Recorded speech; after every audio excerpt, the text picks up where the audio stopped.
Three-time All-Star Julius Randle goes to the Nets.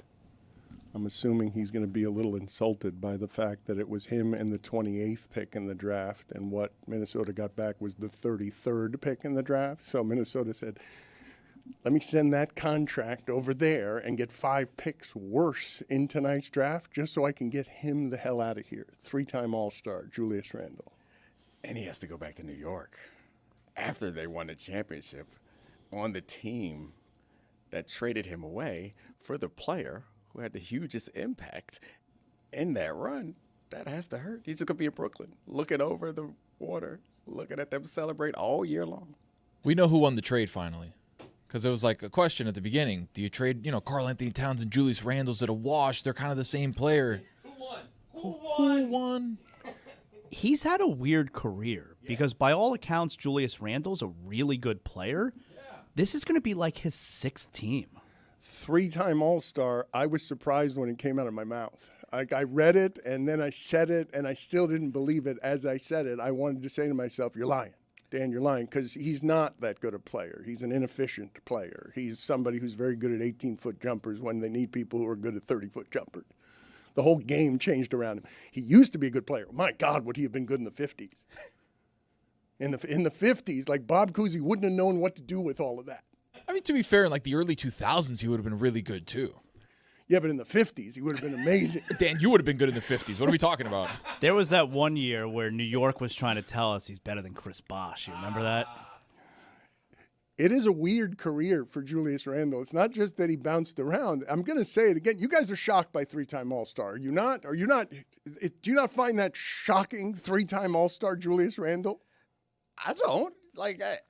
He's a super talented player. And I think the challenge for a player like Julius Randle is that he's not as flexible and versatile. He's the type of guy that to get the best out of him, you kind of have to build a roster around him.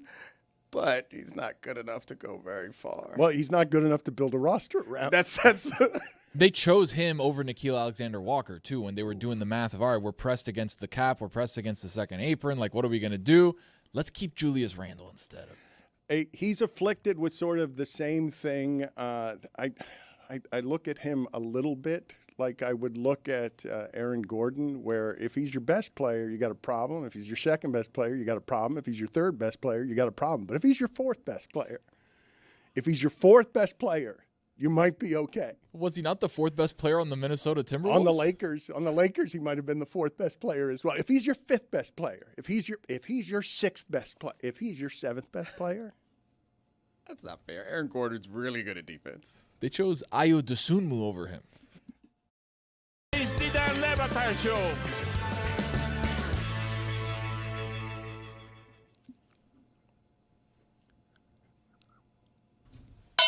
We got him!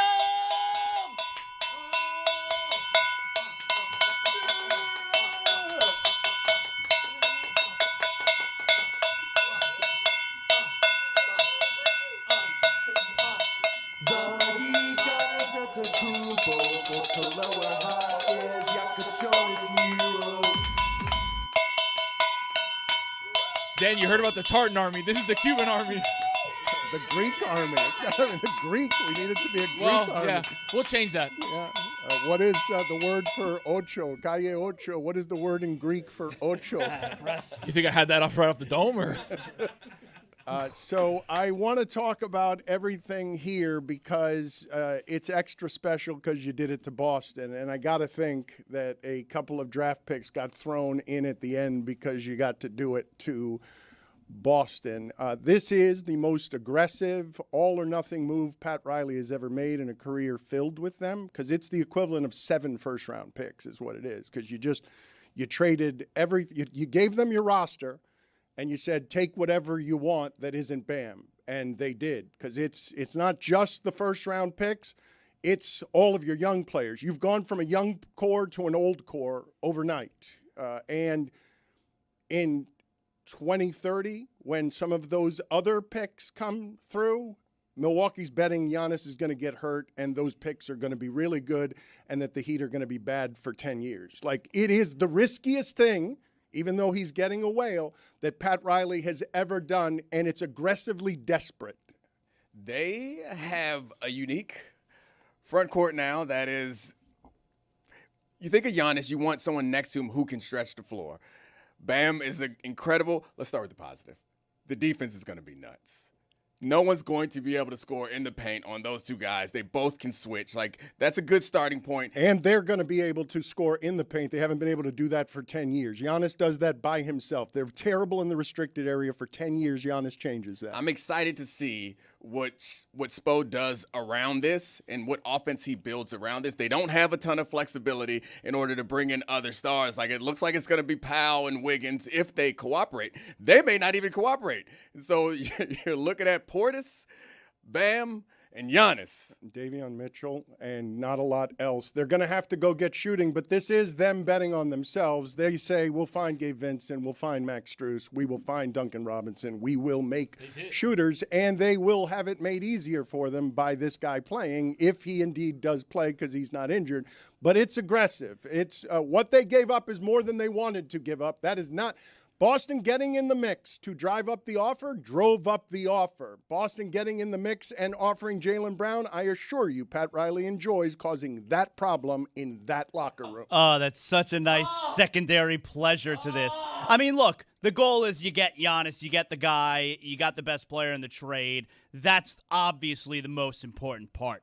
But the secondary part, when you sit back and realize, all right, at some point this afternoon, Jaylen Brown's hopping on Twitch, and he's asking for a trade, all right? And that is especially pleasing. Should we have a countdown? Like, there should be like a countdown clock until Jaylen Brown does or says something, because he's not just going to sit there quietly and accept this trade. He's gonna, you're right. We got a Twitch stream coming, and it's going to be the best. Can we just thank Jaylen Brown for being so unlikable the last month? I feel like this might not work out for the Heat. If he's the same guy we thought he was 3 months ago, it's just such a clearly better player that they're getting to start over with. I just feel like him being the way he was the last month definitely helped the Heat win this trade. I don't agree with that, because the Heat's offer, now that it went through, like, the Heat's offer was so much better than Boston's. Because and just factor in the idea that, how do you know that Jaylen Brown wasn't going to be Giannis 2.0? He's not better than Giannis, and the team stunk this year with Giannis. And if Giannis, who has all the ties in the world to Milwaukee, became disgruntled with the losing, Jaylen Brown's just going to be like, this is awesome going from Boston to being shitty. Bill Simmons did an emergency podcast to say the Heat are not contenders, which makes you know they are. And he said, this is a quote, I'm just going to say I would be absolutely shocked if Hugo is thrown into any Giannis trade offer. The entire organization is all in on him. Stevens probably the most. They could not be higher on him. I genuinely don't believe he's involved. If the Celtics chose to not get Giannis because of Hugo Gonzalez and his rookie season of 4 points a game and 3 rebounds a game, and chose to upset Jaylen Brown because they didn't want to throw Hugo Gonzalez in there, it seems foolhardy. All of that said, this could be the Milwaukee trade for Damian Lillard. It could be a disaster, because this is a star at the age when these things start breaking down, before the league started breaking its players. Like, this is exactly the age where players drop precipitously. This is an all-in move for next year. Like, it's going to be for multiple years, but you're betting right now that the Heat organization can build something around Giannis Antetokounmpo that at the moment doesn't have nearly enough shooting. If you think Orlando was bad at shooting threes when they traded 4 ones for Desmond Bane and didn't get that much better at threes, the Heat are banking on Spo and Giannis are going to make it so that anyone in the world who plays basketball will get wide open shots from 3. So, first of all, I won't stand for the Baylor Shireman erasure. He was also a player that the Celtics refused to trade in order to get this done. And also, it sounds like you want to disagree with Bill Simmons, but you just agreed with him. Like, you said they still need a bunch of stuff. Like, he's saying they aren't a contender right this very second. They aren't. And they don't have a ton of flexibility. Oh, but this is the thing, though. I believe that this front office and this coach can build around one of the top 5 most talented players in franchise history. We will have an assortment of basketball-related guests. Mike Breen can't do it because he's got an emergency today, but he does pass along helpfully, and he said to make sure to use this, Antetokounmpo, the longest name in Heat history on the back of a jersey. Oh, so, nice, yes, very nice. helpful. It's like a Mike rainbow Breen. because it has to go all the way around. That always bothers me. Like when I was a kid and I'm going to buy a jersey, you want it to look good, obviously. I would never have considered buying the jersey where the name is like a rainbow. I don't think it looks good if you're going to rock the jersey. Would you want smaller letters, or would you like a dash and then underneath? Like, No, how we do you want it solve straight that? across. Yeah, it's got to I be know, but I'm straight saying, does it across. fit? Give me Make the- smaller font, Yeah, straight that's across. Okay.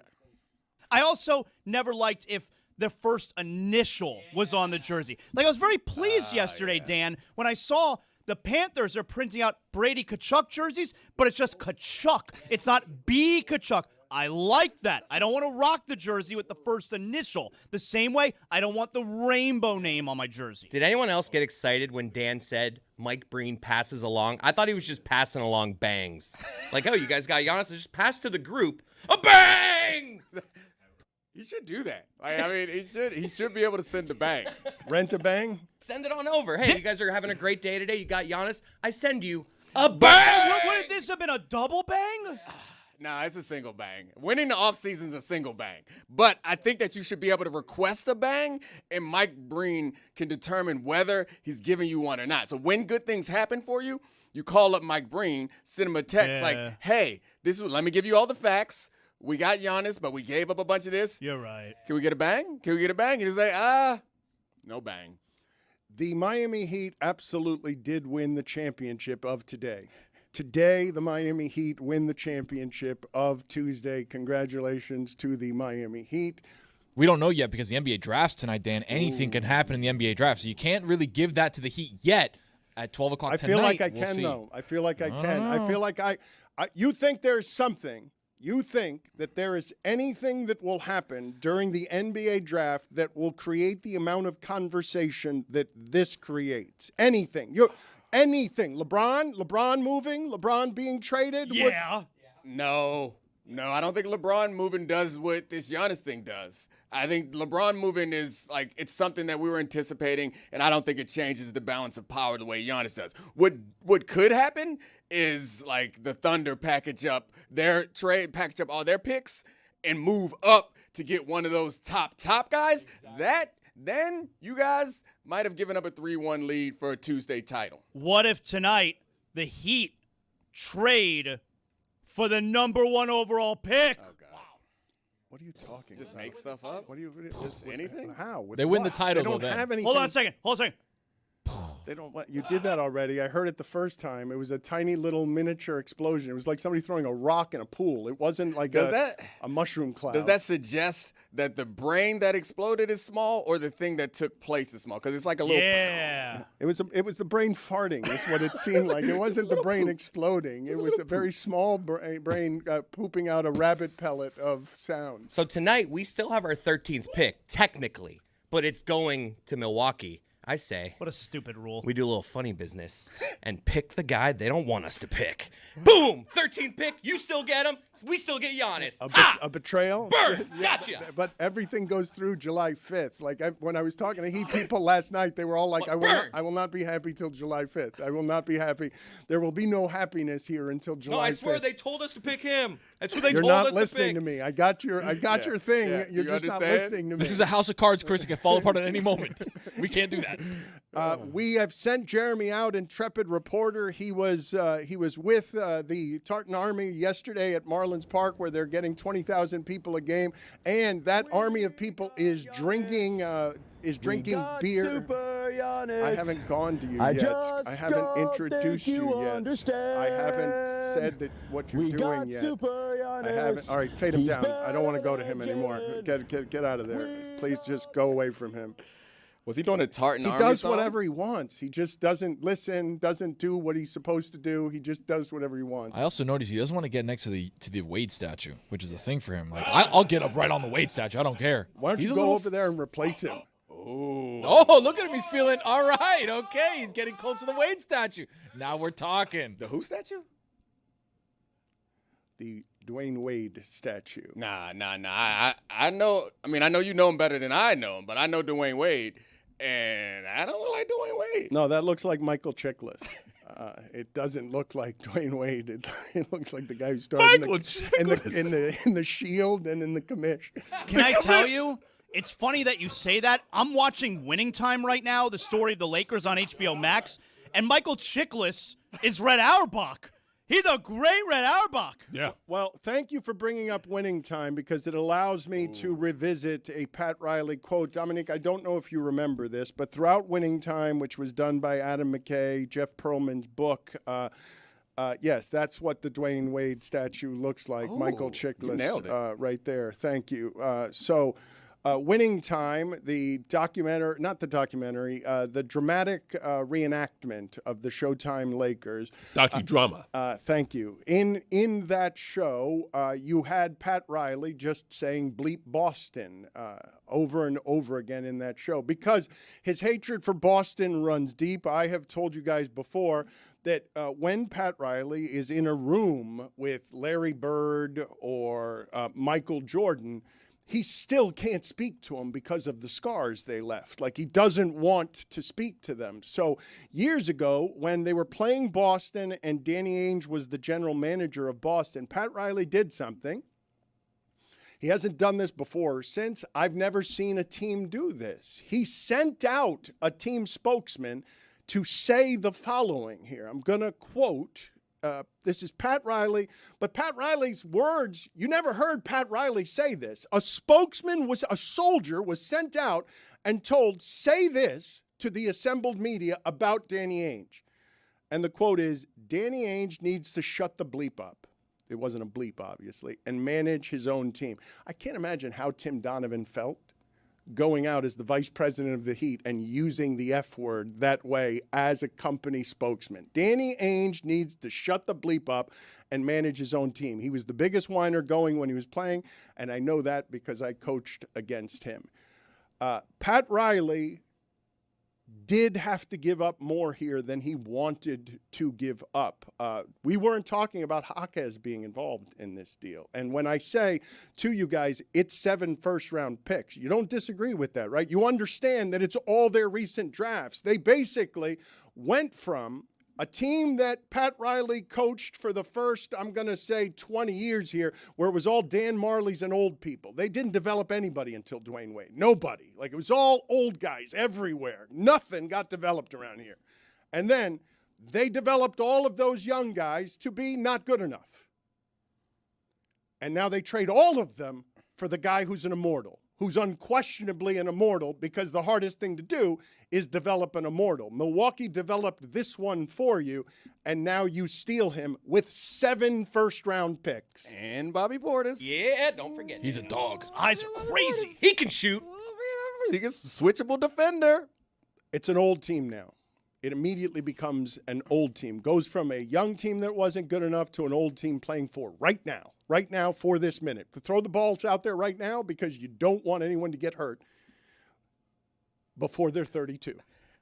The age is interesting to me because everything I read about, like, Pat Riley's history, and of course this is Spo's team, and it's not Pat Riley like over his shoulder coaching it, but the intensity of the Heat, or at least the perceived intensity of like Heat practices and generally how they are about their players, is something that sounds like it does not mesh. The more you say old, even the players like Norman Powell, if they're able to get him to re-sign for a smaller number, then he's also a guy who's older and injury plagued. It seems like if we look at the finals in recent years, how it's so many different teams, the depth, a small injury here or there in the playoffs has cost so many teams their chances. The depth has seemed to be important. And I don't want to rain on today's championship. But if I were to consider how this may not be perfect, is you are creating a very thin, fragile little championship contender that can be a little bit risky. What do you mean you don't want to rain on the parade? That's all you've been doing for 22 minutes. What are you talking about? I have been. You started with they're not contenders. Now it's like, oh, if they get hurt, something. Yeah, of course. That's the NBA. There are ways to rain on it, though, because the point he just made, the team that won the championship last year was the healthiest one because OKC fell apart and that De'Aaron Fox injury killed the Spurs, just crushed them. The fact that he wasn't himself. That's all I'm saying, guys. Let's just do some. I don't want to say that this is But gonna it's happen. fair. It's fair. I'm Look- just saying. Let's temper our excitement and enjoy and expectations On the day that the Heat No. signed one of the biggest players in No. franchise history, you want us to temper expectations? You're right. What are you Bring talking out- about? all right. Bring out the cocaine. Thank My bad. you. Apologies. There are reasons, okay, to marvel at the all or nothing of this. If he stays healthy, they're a contender. Like, that's not up for debate. It's just not. So Milwaukee gets Tyler Hero, but this player, when they built around him with Chris Middleton and Drew Holiday, with no one as good as Bam, when it was Chris Middleton and Drew Holiday, and Chris Middleton's going to be available for the minimum again. They've got an assortment of Bruce Browns out there and a bunch of people that they now have their centerpiece on what it is that they built back when it was LeBron, Wade, Bosch, and nothing but minimum salaries. It was Mike Miller, Udonis Haslem, and then everything else was, a bunch of centers who couldn't catch the ball because everything was flawed after that.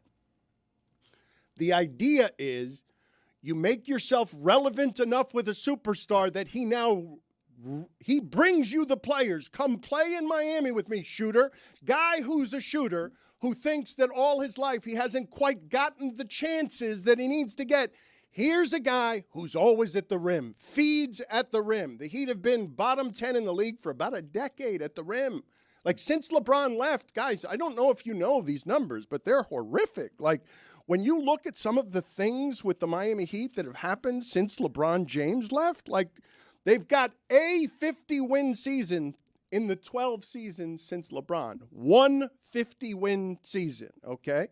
In the playoffs since 2023, they're 1-7 and they're minus 22.2 points. They're not close. They haven't been close in any way. So now what you do is you restructure the whole thing. But Dominique's not wrong when he says the foundation is built on a fault line. If something happens to Giannis, they're done again. I think one of the challenging things about analyzing these sports is it feels like they change so quickly these days in a way that they haven't before. And I think what you're explaining, Dan, is Miami's always been an attractive destination for players to come. The reason why you may not have been able to get those ancillary others, as Charles Barkley would call them, is because you didn't have the singular foundational centerpiece, and now you got that centerpiece. But the problem with it is the new CBA has made it so much more difficult to bring guys in and to go over the cap that it's still going to be harder to build. It's going to be harder to build this team. There was a time where the hardest thing you had to do was get that one piece, and then you go ahead and pay the tax. You'll go ahead and go into the double tax. You'll keep paying that money because it's worth it. But now you can get hard capped if you do the wrong thing. And I think it's much more difficult to bring guys in that are willing to play for under the minimum. Dan, every NBA no one can team, play under the minimum. Yeah. Under the minimum. Damn, He got caught up in the air. It's okay. Yeah, Play on for me. I crashed on that. Every team in the NBA is built on a fault line, right? We just saw Oklahoma City. We thought they were going to win 80 games last season or this season that just passed, and then they got hurt, and then they got beat by a team that was a year ahead, and then now that team got to the finals and they lost. But hold on, OKC's young. Look, Tony, I understand everyone getting real excited about this. The Miami Heat are maybe the only team in the league that has 2 top 25 players on its roster, but it's all they have at the moment. And so I understand anyone saying that this one's dangerous, not because of what happened to OKC. Their young guys got hurt. Their second and third ball handler got hurt. If Giannis gets hurt, you're not allowed to be surprised. You're not he's more likely to get hurt than the average person given the amount of mileage on that body. This is not a young player anymore. It just simply isn't. It's more probable that he gets hurt than another player getting hurt because of what his last season was like. I just want to add a small piece of context that while Giannis only appeared in 36 games last year, the rest of his career, he's missed 20 games once. Like that. Okay, maybe he's at a point in his career now where he's going to be injury prone, but one time he missed 20 games. Zaz, when you were 20, how many times did you wake up and just not feel great? I get it. Okay. Maybe this is the tipping point. Maybe. Not maybe. I mean, not maybe.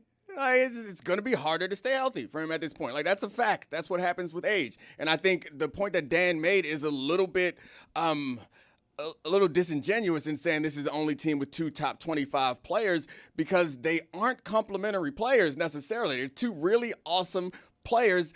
And anytime you've had Giannis next to a big, or anytime you've had any lineups with 2 bigs that were successful, I think they're going to be great on defense. One of those bigs was a really good shooter. You think about Lopez and Giannis. One of them has to be, you think about when Minnesota had Cat out there. Like, he had to be a good shooter in order to be complimentary of Gobert. Like, that's the concerning part about this, is you have 2 really awesome guys who are really good at similar things, and shooting has been one of the defining traits of modern basketball. But I disagree. And you don't got a ton of it. I disagree that they don't complement each other, though, because Bam now plays more from the perimeter, and Giannis is going to take up all the stuff in the paint because Big Dog eats first. Let's go back out, though, to Jeremy. He is surrounded by wild enthusiasm outside of the arena as the Miami Heat have won Tuesday. They have won the championship of Tuesday, maybe. We'll decide in about, well, for the next 12 hours, the Miami Heat are the champions of today. Jeremy, what is the scene out there near the Michael Chiklis statue? I mean, the scene is wild, Dan. We've got 4 fans out here who are out here just soaking it all in, celebrating what is obviously an already great team. I mean, what you guys are talking about is shocking to me, because you talk about youth being this important thing to not get hurt. The young Thunder didn't win the NBA Finals. Why? Because they got hurt. Jalen Williams, with no miles on his body, got hurt. A.J. Mitchell got hurt. Every team, as Tony said, is built on a fault line. But when we talk about this team as presently constructed and why it's... What's that it's sound? You guys say, was that a train screeching? That's a crane, I think. I think it's a crane. There's construction happening. They're raising the banner, the Tuesday morning yonder. championship banner? Hey, they should be raising the banner, because you guys talk about a team here where you say shooting is not a part of it. That's a fallacy. Bobby Portis last year shot 46%. Andrew Wiggins, who was once the 2nd best player on a championship team, now the 4th best player on this Heat roster, shot a career high 42% from 3 last year. Davion Mitchell shot nearly 40%. Norman Powell, if he comes back, was an all-star with the lowest 3-point shooting percentage he's had in the last 5 years. That still itself was 38%. Pella Larson shot a career high from 3, and this is all with a Heat offense that wasn't built around Giannis Antetokounmpo working from the inside out. You guys are talking about a team like it's not constructed well. They still have a $15 million MLE. They still have a $5.6 million exception. They have a $5.6 million trade exception. There's so much more room to add with a roster that is already built well around these 2 big men. Did you just say career high for Pella Larson? 32%, yes. Yeah, well, but yes, I did. Last year was the first time he played. Dan, I'm hyping things up. It wasn't the first time he played. It was his 2nd time he played. He was a 2nd-year player.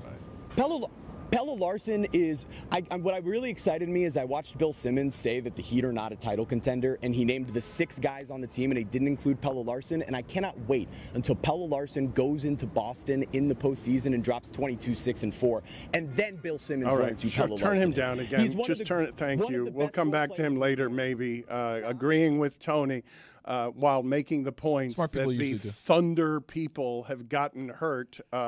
The young guys getting hurt is a surprise. If Giannis gets hurt, no one will be surprised. Just like, am I wrong about that? If not only will everyone in the NBA celebrate if Giannis gets hurt, everyone will be unsurprised, because the only criticism that you can have of acquiring Giannis is that he might get hurt. There's no other criticism available to you. That's the one. The only reason you wouldn't trade for Giannis is because you're afraid he'll get hurt. It is the single reason. There are no others. My question is, how much of the hurt that he was last year was posturing for him to get traded, and how much was him actually being hurt and not being able to play? Oh, yeah. I mean, I think you could make a fair assertion that he would have played more if he was playing for a contender.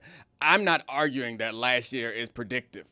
I'm arguing that every other year in the history of human existence is predictive, that guys get older and things are harder. Their bodies are more likely to break down. This is not a criticism of Giannis in particular. It's just looking at how the league has operated in the last several years. It's a criticism of God. Yeah, it's not a You're criticism. criticizing God? I appreciate careful, Dan. breaking down because then you can value the things when you're here and you enjoy them. Yeah, I'm criticizing him. That's all right. He can. I mean, You know who can handle it? Thick skin. Yeah, pretty thick skin. God builds things the way Apple does. They break down with age quickly so he can create more of them. Quickly is relative. I mean, It takes 80-something years, 90 years. no, It's it not happens at look. It's happening at 30. It happens at 30. Yeah, it does. It doesn't Like, happen. It hey, doesn't. I got to get plugged into the charger a lot more often and for a lot longer than I did when I was younger. You're a great player, though. Thank you. Let's go back out to Jeremy, who now is surrounded by just a huge fandom all around the Heat's arena, where he is caught up with a couple of people who are clearly here for the World Cup. I don't mean to racially profile here, but they Well, are he not was on a basketball Fiorentina fans. jersey, so. Jeremy, what kind of emotion do you have out there with your fans, stragglers, and loiterers that you've picked up? I noticed the jubilance on the face of my new friends Francisco and Eric. They flew here from Guatemala just to celebrate the acquisition of Giannis Antetokounmpo. So, Francisco, Eric, how excited are you about this move? We're super excited. Giannis, it's awesome. Giannis is awesome. What do you think, Eric? Giannis has a champ mentally. Yes, he does have a championship mentality. yes, and guys, yes. What I want to know is, are you planning to just stay here in Miami until the season starts? Yes, obviously. Yes. All right, Want to see him. and do you think the Miami Heat are going to win the championship? Yes, they're gonna win. They're the best. With him, the team can win. See, I mean, guys, See? it's He's right. obvious. Yes. The energy around this arena Yes. is unbelievable. I can't believe it. Francisco, Eric, I couldn't Yes. be more excited to be here with you guys. yes, Uh, excellent Dan, work, back to Jeremy. you. Thank you. I appreciate it. I mean, Eric had a couple things there that were locked in. Championship mentality. Also, can they win? They can. Like a hostage situation. They can, which is not something we could say 12 hours ago. Exactly right. 12 hours ago, they could not. 12 hours ago, in the form that they were in, it seemed more likely that Bam would no longer be here and would be frustrated because they needed to get a player better than Bam, and those are a little bit hard to come by. Can we go back to Jeremy, please? We can. We will go back to Jeremy in just a moment because Jeremy is surrounded by a great deal of Miami Heat fandom everywhere you look. And so we will be going out to Jeremy in just a second as he continues to gather stragglers and hitchhikers and loiterers and whoever else is out there next to the Michael Chiklis statue. Let's go back out to Jeremy. Clearly some Heat fans are here. He's Miami Heat's man. He's better than Zidane. We've got Super Giannis. Oh, we've got Giannis. Yes. We've got Super Giannis. Thank you. Good These guys interview. couldn't be more excited. Yes. They couldn't be more excited, Dan. The Tartan Army is ready for a Heat championship. Go on, Giannis. Go on. You've got this, boy. Excellent work there. Our streets are filled with these people, and the amount of littering they are doing outside of my home is staggering. There were extra garbage people sent in. These people drank Boston dry. That I'm not making that up. The people in bartenders in Boston are being quoted in the local publication saying it is 3 times more drinking than St. Patrick's Day, and that's Boston. They are literally drinking bars dry, and what they're doing at the bar on my street is not only drinking it dry, they are singing songs all night in a way that's making my lovely angel of a wife saying she wants to start throwing things down there because they're so loud and singing songs. Different songs? Yes, all different Good songs. set. But all bad songs. All of them terrible songs. All of them uncommonly loud. But they have no respect for America's litter rules. Like, they really do believe Dad, you got to stop, man. You got to stop. Like, it's just the most washed complaint ever. Like, there's too many gunshots in my neighborhood. That's one thing. It's too many fights. A lot of There's days. a lot of stealing. Like, no. He's like, it's so much litter.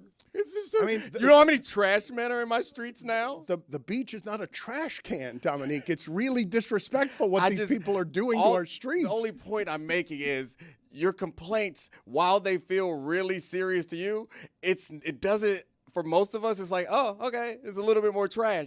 Like you're talking about it like it's some sort of locust epidemic. It's not. It's a couple more beer bottles on South Beach where there are always beer bottles and dead bodies. Relax. You don't want to be in the nonsense? Then maybe you don't live in South Beach. You're saying that they have no respect for our litter laws.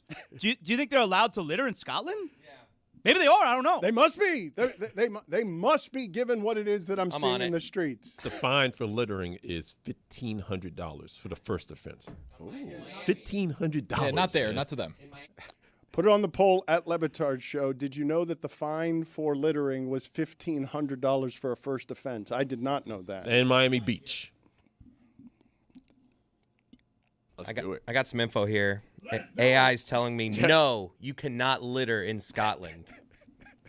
Thank you. Good work. Let's trust go. AI. Let's go back out to Jeremy and the Michael Chiklis statue. Let's see what Jeremy has found there. Clearly, people are just going totally crazy. Jeremy, who do you have out there? Okay, who's your friend? I'm here with my new friend Karine, Not that and one. Karine had her family fly here from Brazil. Family? Just to be here. Yes, her family. To fly here just to be here from Brazil So you keep to playing. celebrate just how exciting this Giannis trade is. Karine, how excited are you about the Giannis trade? We are super excited. Do you think that the Heat are now going to win the championship? Of course, we are the champions. Yeah!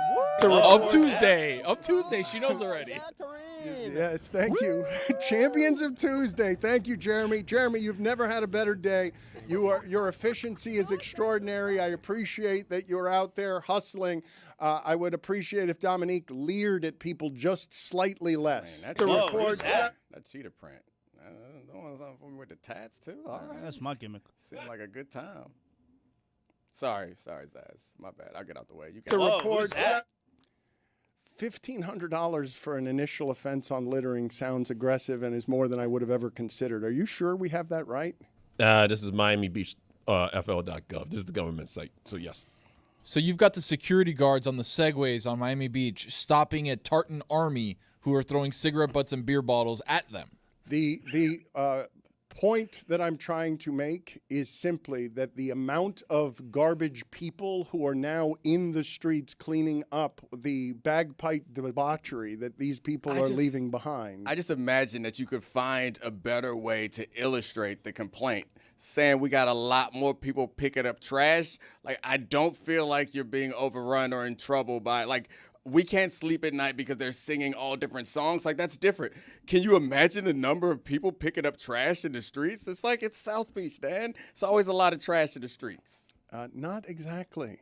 Like when you have those kinds of legislations, you tell me if you think that $1,500 fines. The streets are not dirty on South Beach. It is our most trafficked commercial tourist area. It is kept clean, and they spend a lot of money to keep it clean because it's the place where visitors get their impressions of Miami. I get it, Dan. But it just sounds like you're just washed and elitist. It's like the thing that you're complaining about doesn't feel worth complaining about. I got to step over a bottle? Yeah, it seems like you guys over on South Beach are going to have more garbage people than Little Havana's going to have. I feel like they're going to have less garbage people. For sure. That's why I pay the taxes that I do.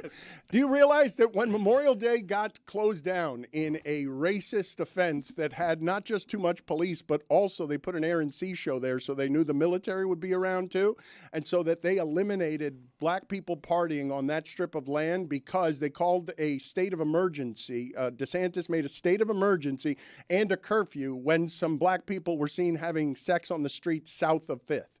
South of 5th, which is the rich area. It's not the area where I live. South of 5th, as soon as anything trickles over there, the National Guard is called in. Air and sea shows are called in. Look, our military, really loud and strong, really big, ran off everybody. And all they do now is litter. The Heat got Antetokounmpo 'cause the Celtics wouldn't trade some guy named Hugo.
Do you like breathing hot neck on the neck of hot? Wow. Are you turned on? Do you like Dangling. breathing hot neck? What's going on here? Do you like Sexy. breathing hot neck? You have been dry humped many, many times. Intimate. You have been dry humped many, many times. Little pelvic thrust situation? I like that. Have you ever consoled a naked man before? What does it feel like to get dry humped? I saw pee-pee. I've never consoled a naked man. Breathing hot neck. I've never consoled a naked man. Many, many times. I saw pee-pee. People out there, stop sending me pictures of the hotel rooms with the chair, okay? Stop sending those to me. I like that. I like that. He was naked. Intimate. Dangling. I would hold that thing really tight. How would you do it? What's going on here? Do you like Sexy. breathing hot neck? Do you like breathing hot neck? I've been dry humped. You never know. I've been dry humped. Many, many times. I've never consoled a naked man. Have you ever consoled a naked I've man? never consoled a naked man. Many, many times. You never know. I like that. You know what I'm talking about. Chris Cody and Roy revealed this to me. And Roy, I don't know the context of what it is that you guys were talking about that revealed this about Chris Cody. Yeah, Chris asked me what the sound from the first down for the Dolphins games were. And I said It's just a noise I've made throughout my entire life. It's just like I just did it. Hoo-wah! Yeah. And to me, that's another Miami Dolphins first down. Well, let's find out. Hoo-wah! Let's find out if your dad knows, because he's not a real moviegoer. Instead of impersonating the sound, do you have the actual sound? Greg Cody, do you know who's making this sound? Hoo-ah! I do. Clark Gable. Come on. It's the famous actor. Rock Hudson. Oh, this is great. He doesn't know it. Oh, no. No, it's the famous actor. And I got to pin his name down because I don't think You should be able to say this immediately. I don't think it's Robert De Niro. No. Hoo-ah! But I think it's In the somebody neighborhood. In the neighborhood.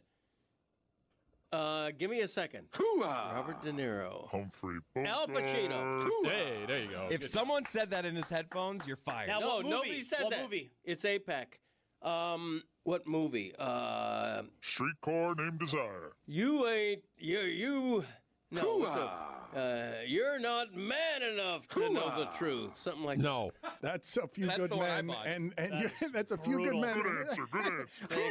And it's That not, is you're not brutal. man enough to know the truth. I You can't handle the truth. Don't know. It's a different Damn it. movie. Pacino was not in You're it. not man enough to know the truth. That was originally a line. Nicholson ad-libbed. They Put kept it on the poll that at was Le Nicholson. Batard Show. Was Pacino in A Few Good Men? Was a blind Pacino? Okay, who did he say? Who Dad said on a hoo-ah hot in tin what roof. movie? Let's keep going. Let's see how long it takes you to get. Play it again. I think did he win an Oscar? I think Yes. he won an Oscar Yes, he for won this. Best Actor. Yes. Bull Durham. No. Good answer. Good answer. Put it on the Raging poll. Bull. Raging Put it on Bull. the poll. Raging No. It's a bull movie. Just naming De Niro movies. Red Bull. I don't know. Put it on the poll. Was a blind Pacino in Bull Durham? Chicago Bull. And put it on the poll as well. Was a blind Pacino in Raging Bull?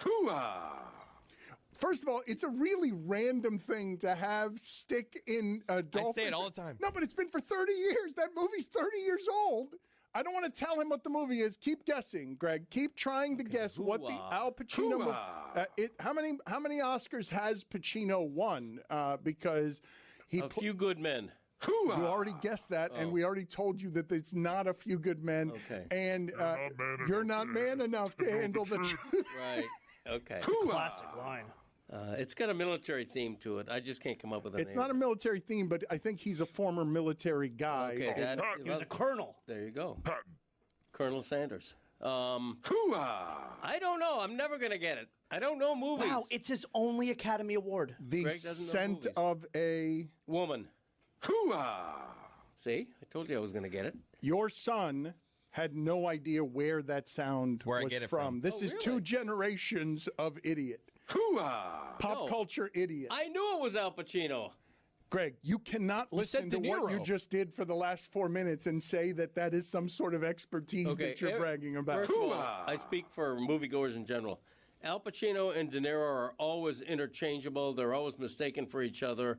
They're the same person. De Niro could not have been the devil. They've won the same awards. They're like the same people. They were only in one scene together, like in their movie careers. I know, but they're parallel lives. And you know it. Put it on the poll. Do you often confuse De Niro and Pacino, and you know it? At Le And you Batard know it. Show. You're going to have to wait for that one. Exactly. That was staggering.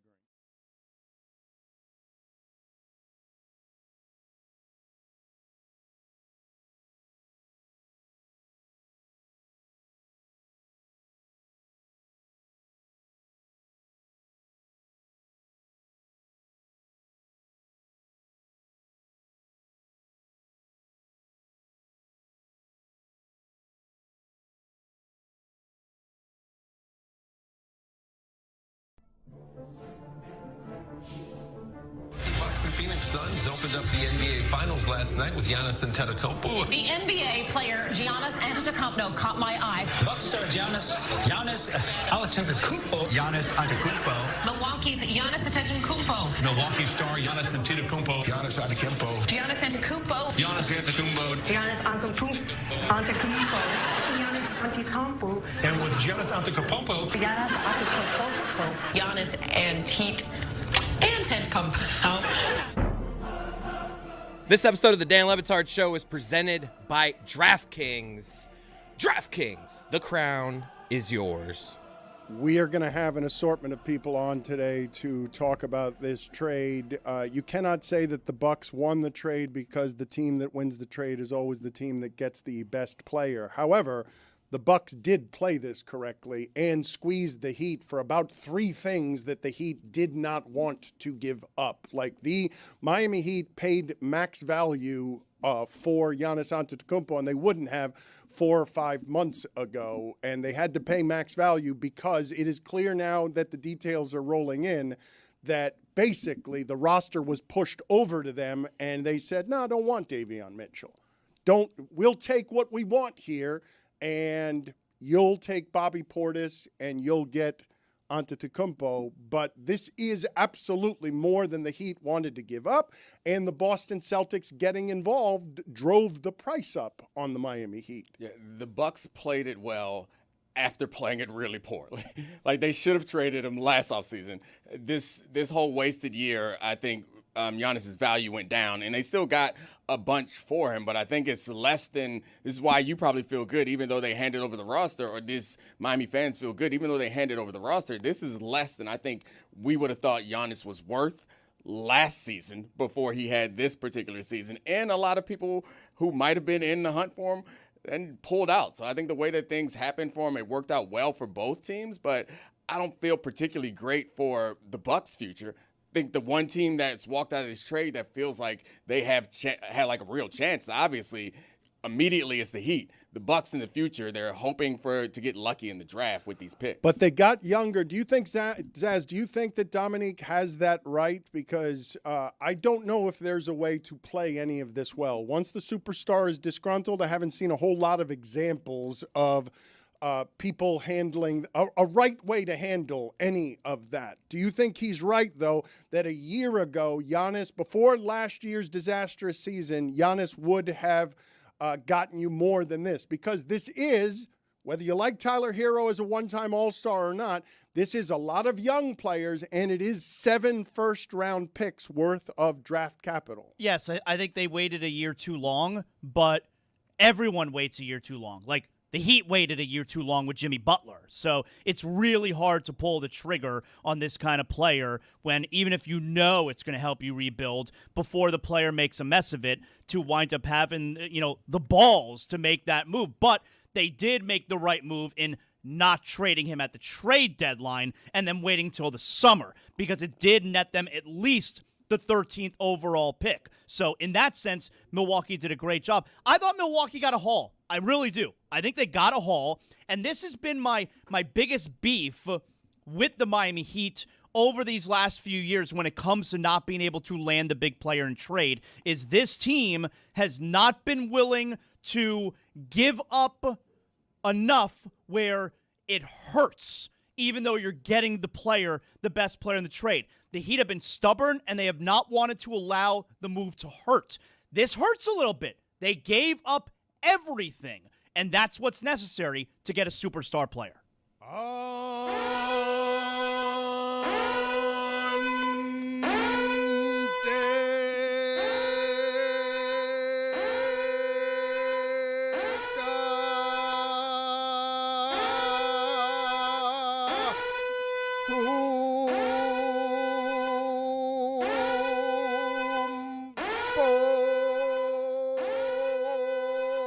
You know what that means. A guest has arrived. Jorge Sedano is here. Very disappointed that he's not wearing a robe. I thought every appearance from now on would be with him wearing a robe. He begins with a disappointment, but give us your analysis, Jorge, on what it is that you've seen happen here over the last 12 hours. That'd be really weird if my Uber showed up to take me to the airport and I would still be in the robe when I walked into the Uber. That would be funny.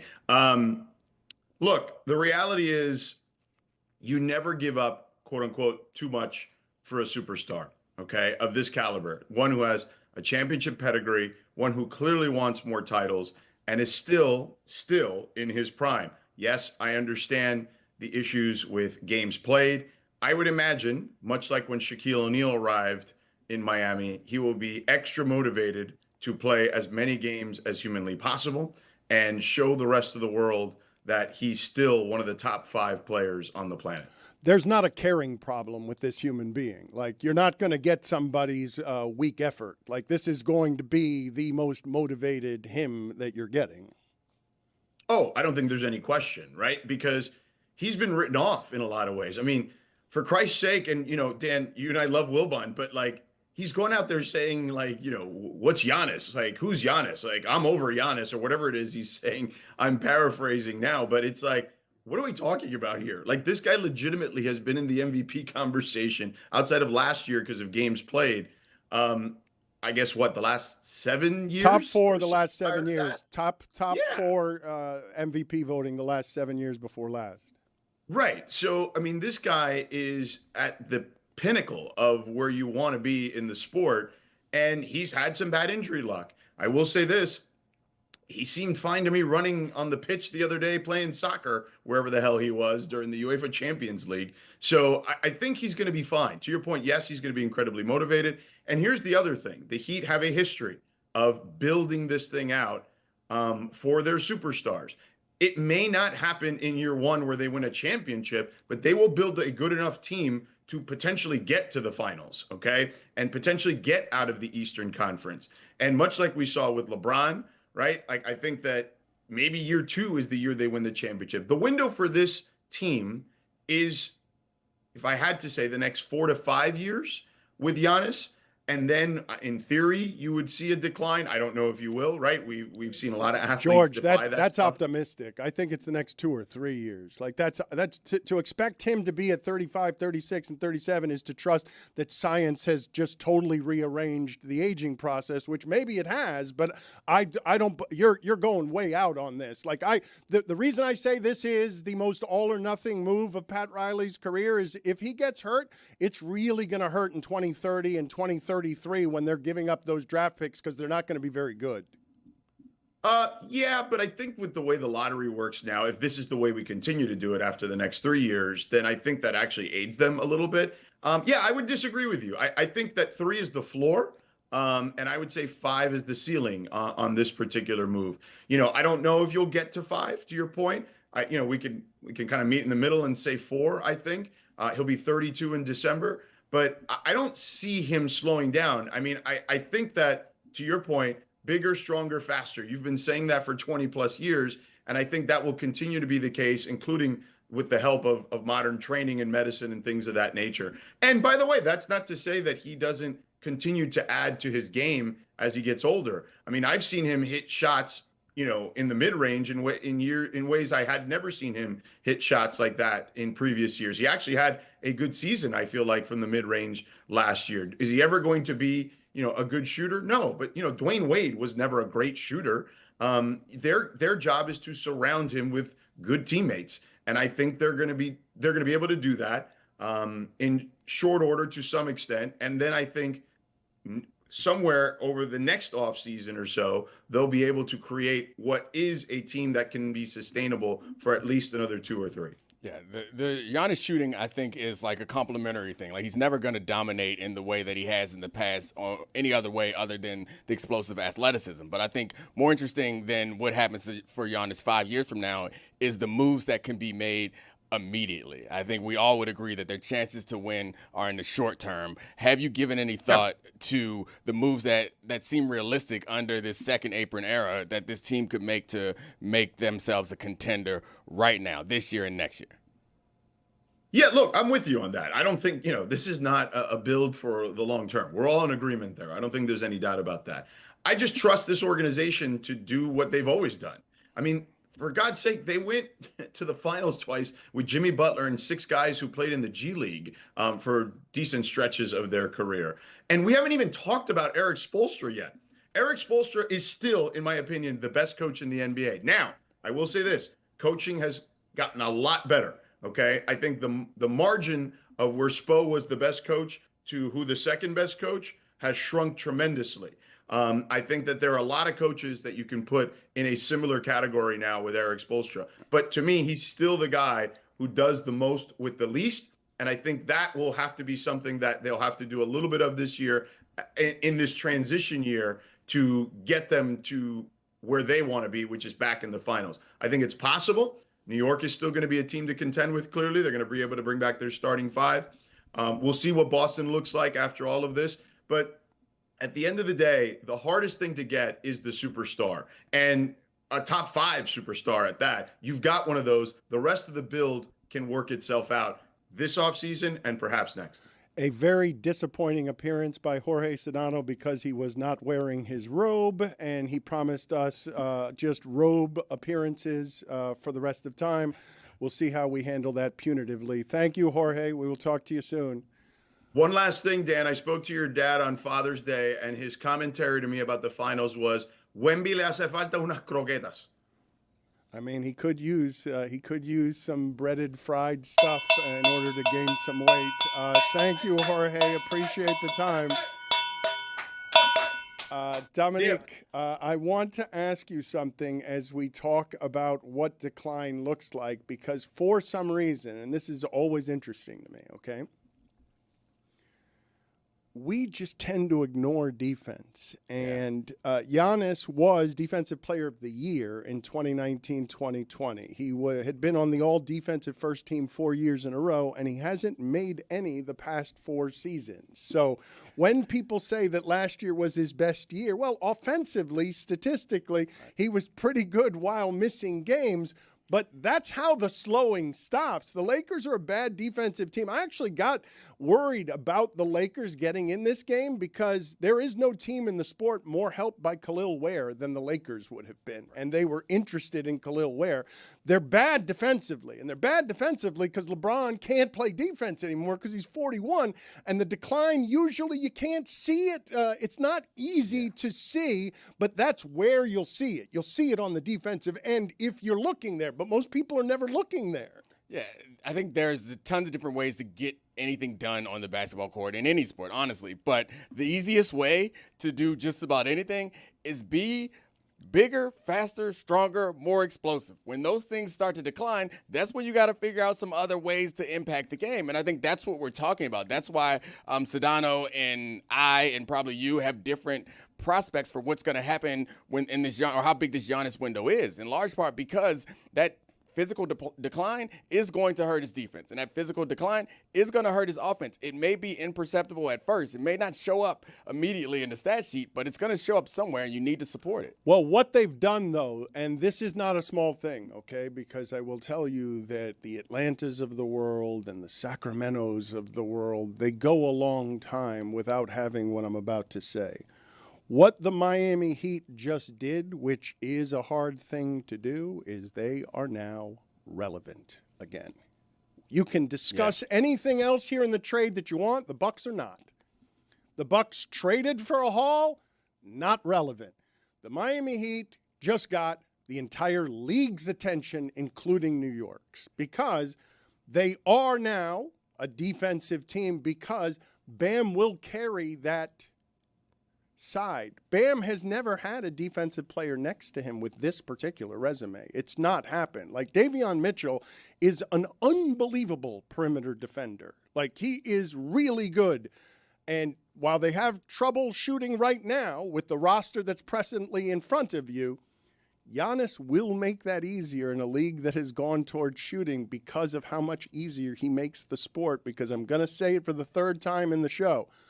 The Heat have been bottom 10 in the league for a decade at the rim. Like, no matter what we're doing on the three-point shot and the way the sport's changing, the one that's the most efficient shot is the one at the rim. And this guy makes every roster around him top 5 in the league at the rim, and that's all him. It ain't Drew Holiday. It ain't Chris Middleton. It ain't Bobby Portis. It's all him, top 5 in the league at the rim. And now what you get, you're not just recruiting with, we got Miami for you, we've got all of the tax benefits for you of Florida. Hey, shooters, you want wide open shots for the next 2 years? You think wherever it is you've been, that you've been undervalued because you can't get your shots off? There are going to be plenty of them now in Miami.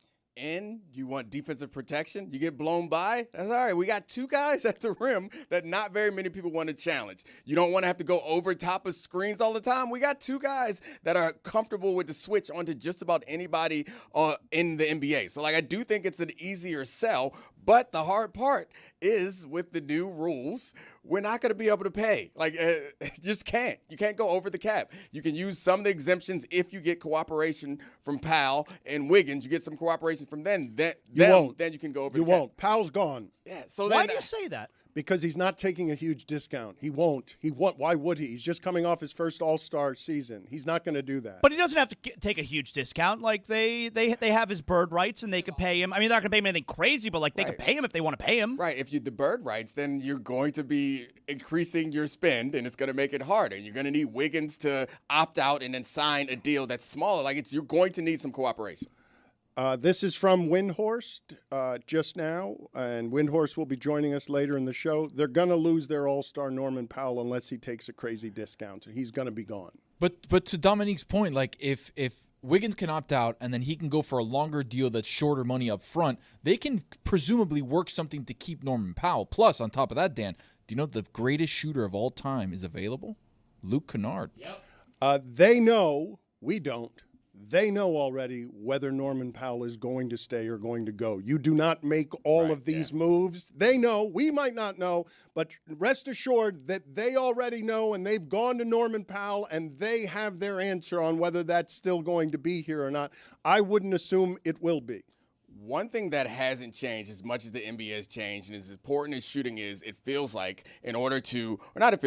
you still need a wing player to be able to close out games. I think the Spurs didn't really have that. They might end up having it in Harper, but all these championship teams, we saw even the Nuggets, when they were making runs, their best teams had Jamal Murray. You're going to need a wing player to be able to close out games. Do you believe that Norman Powell is that guy? Well, you are so right on this because Whittingham, one of his worst takes ever on a resume with many bad takes is that Giannis is forever a number 2. He's not a number 1 because he can't close out games, because he needed Chris Middleton to close out some of those games. It's a good point. That's what I'm thinking as well. Not that they should get Middleton now necessarily. No, he's going to be here. But that was always the thing. Giannis is Milwaukee's best player, but Middleton was the closer. So I do think you're right. If they're going to lose a guy like Powell, they do need someone who can create shots. Doesn't have to be a star, right? But you do need someone who can create some shots for you on the wing late in games. Part of this with Powell, by the way, is this trade is still ongoing until July 6th. Like, the framework is there, but you could see Hero end up elsewhere. And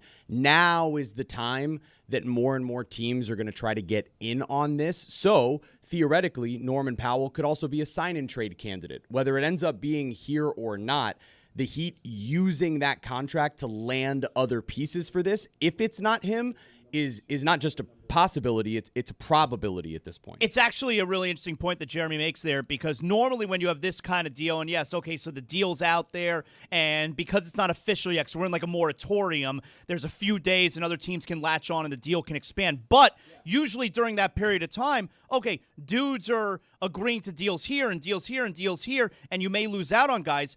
Because the timing of this, the draft hasn't even happened yet. So there's still a week until the free agency actually begins. So there really is a lot of time for the Heat to make other moves. How do you guys feel about what's happened the last few days when it comes to reporting and people getting it wrong, and this being different, it seems like, in basketball than it is anywhere else? Before we get to that question, can you just play for me the sound of Whittingham during the finals that ended up with Giannis appearing to have a career-ending injury and then holding up the trophy at the end when we all thought he was going to be gone for 10 years, and then he wins the championship by coming back in a couple of days, and they had a problem closing because Giannis was their closer. It's kind of turned out in these playoffs, Giannis is probably the NBA's best number 2, because I think it's kind of been determined that he can't be your 1. And like in terms of his specific skill set and the areas of the game in which he struggles, you can't rely upon him to get baskets at the end. He then, of course, went on to great fame all over the place. In another one sport. Of the great young broadcasters. For a reason. Of all time. In another sport is a good as point. As he dominates the Premier League and World Cup coverage, because he quickly lasted about 3 months here, said he would not want the career of Jim Gray. It was beneath him, and then set about proving it by starting his career at the very top of the mountain. Does he have bad soccer takes too, or is that just basketball? He's very good on soccer takes. But Zaz, what are your thoughts on what it is that I was just saying? I know that you're down in general on NBA reporting. There was a lot of stuff here that was wrong. I thought NBA reporters embarrassed themselves over the last week. Just a total embarrassment. I mean, I said a few days ago, I think people are making things up, because the day and age that we live in with social media and all the information out there, you have like the super credible people like Shams Charania. Notice when Shams finally decided to poke his head yesterday was the day that everything was happening, okay? But you got the credible people like Shams Charania, Brian Windhorst, Ramona Shelburne, even guys like Gary Washburn. A lot of them were wrong. I don't think they were making things up. But I do think there's other people out there who are like, all right, I got to come up with some kind of info. I got to show my employer I'm valuable. I better throw something out there. I better get a source from something to give some kind of intel. And as a result, no one knew anything. How many times did we hear this is going to be a huge multi-team trade? How many times did we hear Tyler Hero, he's going to Detroit. Duncan Robinson's coming back to the Heat. How about this latest one that took place yesterday where the owner in Milwaukee wants Jaylen Brown. The GM wants the Heat's deal. And then today it became, no. The owner wanted the Heat's deal, and that's why it got done. No one knows shit. And then last night, you had Chris Haynes. I'm sorry to throw his name out there, but look, you went on front of a camera and a microphone, so it is what it is. And Chris Haynes got out there at the last hour and said, Boston, they're the favorites right now. Giannis, Miami isn't even his top choice to go to. What are we doing? Dominique, why doesn't this happen in the other sports? Why do we not get this bad information in baseball and football and hockey? I mean, I have no idea, to be honest with you. I could venture like a theory. I'd say that this is all about like horse trading or favor trading and power and influence. And I think the NBA is one of the leagues, it's probably the only league where there's so much more power outside of the front office. So like in the NFL, the players and the agents have less power and influence when it comes to the information sharers and the reporters than I think in the NBA. So ultimately, what you are doing as an information broker or a reporter is you are trading information. When you know something, you might tell a team, and that team then tells you, and they tell you that they want this information out there. So you give out that information in order to stay in their good graces. I think in the NFL, it's like GMs and front office personnel are the people who you're trading with. You have to keep them happy, so your information comes from a consistent source. I think in the NBA, because the players have so much power and influence, and their agents by proxy do, that the information people are like, all right, well, this guy told me that. In order for me to keep getting information from this agent, I have to share the story that he wants. In order for me to keep getting information from this front office, I have to share the story that they're giving me. So I don't believe that they're lying, or they believe that the information they're getting is true because the people that they're talking to have given them a bunch of real, legitimate information. I think the same thing is happening in football. It's just we don't get the competing information nearly as much. You get one way, this is a story, because we get surprises in football, but they're last-second surprises. I think what is uncomfortable about this now for you is that you get them competing with each other. Like, there's a surprise today, a surprise tomorrow. So football reporters get lied to also. We just believe the lie all the way up until the last second, and then we interpret it as, damn, that changed on them real quick, when that's not necessarily what happened. In this, it's like, all right, that's a lie, this is a lie, that's a lie, this is a lie, that's a lie, this is a lie. And you follow the roller coaster in a way that you don't in the other sports. What seemed obvious to me is that Boston did not want out there, and so was speaking privately, that Jaylen Brown was available, and then at the end they couldn't keep it quiet anymore. How should Jaylen Brown feel this morning? Pissed.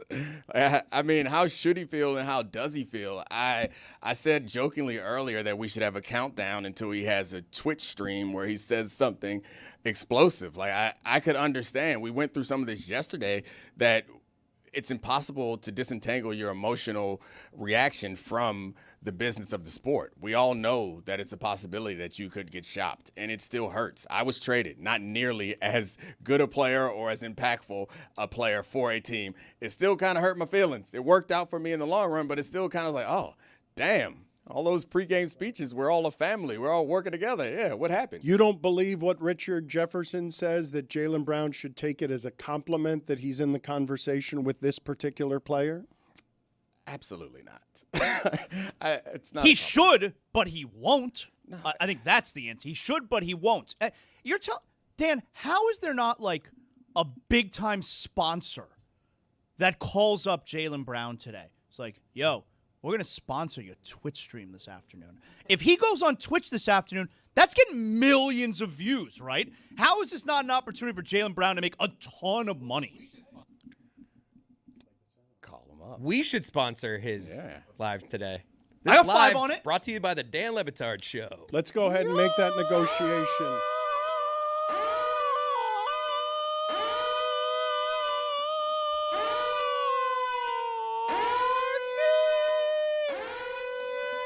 You know what that means, of course. That means that the alarms have been sounded for our information guy, Amin El-Hassan. Amin, what are your thoughts on what has transpired here, please? Who came up with that imaging? That wasn't the question I asked you. Just keep it moving. Thanks for arriving and offering nothing, but just keep it moving. Thank you. The interesting thing when I'm hearing a lot of people react to this is, oh, what are they going to do about shooting? What are you talking about? They just did the deal. They have like 7 guys under contract. Yeah, this is the part where a front office gets its work done, and they got to go out there and find the diamonds in the rough, the value deals as far as role players. Guess what Miami's been really good at for 20 years, 25 years? Finding role players. This is what they do. The hard part for them has been landing the whale, and they finally got their whale. What are your thoughts on, for example, some of the criticisms from Dominique or the questions from Dominique about the fit of these two players, Bam and Giannis? Again, they just did the deal. You guys are acting like, okay, that's the roster that's going to be on opening night. No, they got to go find guys that fit. Eric Spoelstra, we all agree, is one of the best coaches. He knows his work is cut out for him. You're going to have a lot of big-to-big actions as far as, Bam or Giannis handling and then the other one screening, some lobs over the top. There are things you can do, a lot of DHO actions. But at the end of the day, we can't really say anything because we don't know who the other guys on the floor are going to be. And until you tell me who those names are, you can't say this fit works or doesn't work. I mean, why, I was just talking about this with Dan and Dominique. Why is the media so wrong about this over the last week? Wrong how? Multi-team trade. Heroes going to Detroit. Robinson's coming back to the Heat. The owner wants this. Boston's the favorite. Giannis doesn't even want to go to Miami. Tatum's not involved. Right. So favorite, you should automatically throw that out of your lexicon because that's just an opinion. Who's a favorite? A favorite according to whom?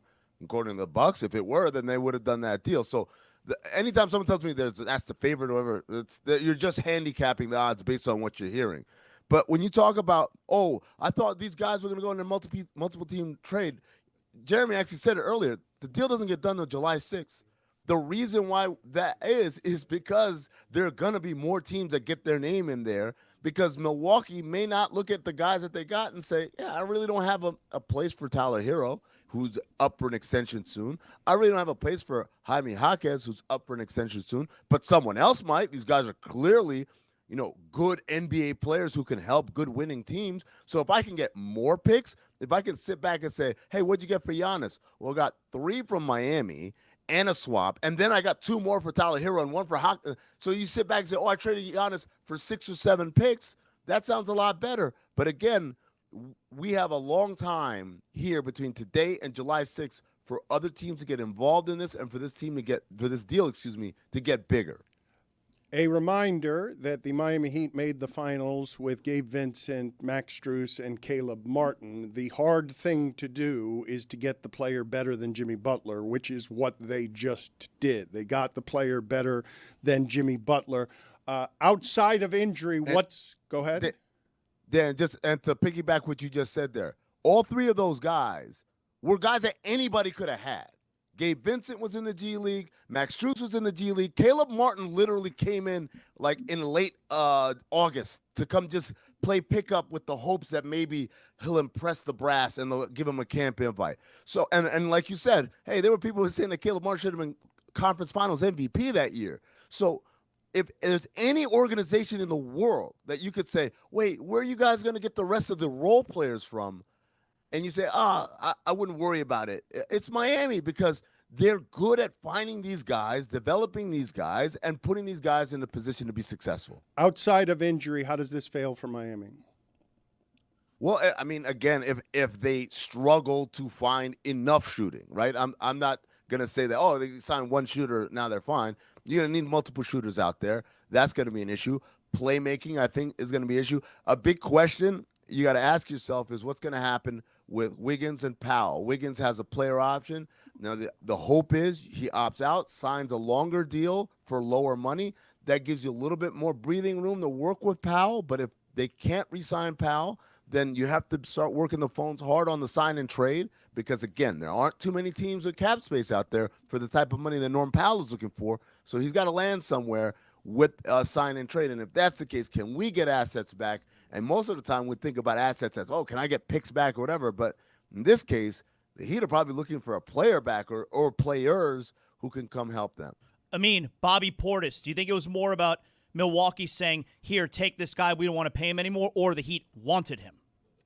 No, I think he's a good player. I mean, if you need a backup big, he's a pretty good backup big. He could play alongside Bam or Giannis, either or, because he has an ability to space the floor. He's a tough, hard-nosed guy.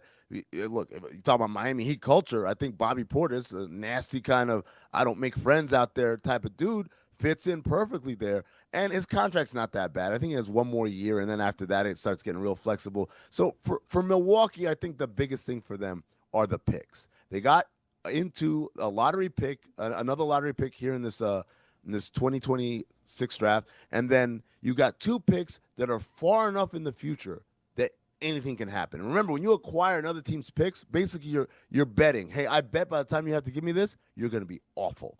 And that's what they did.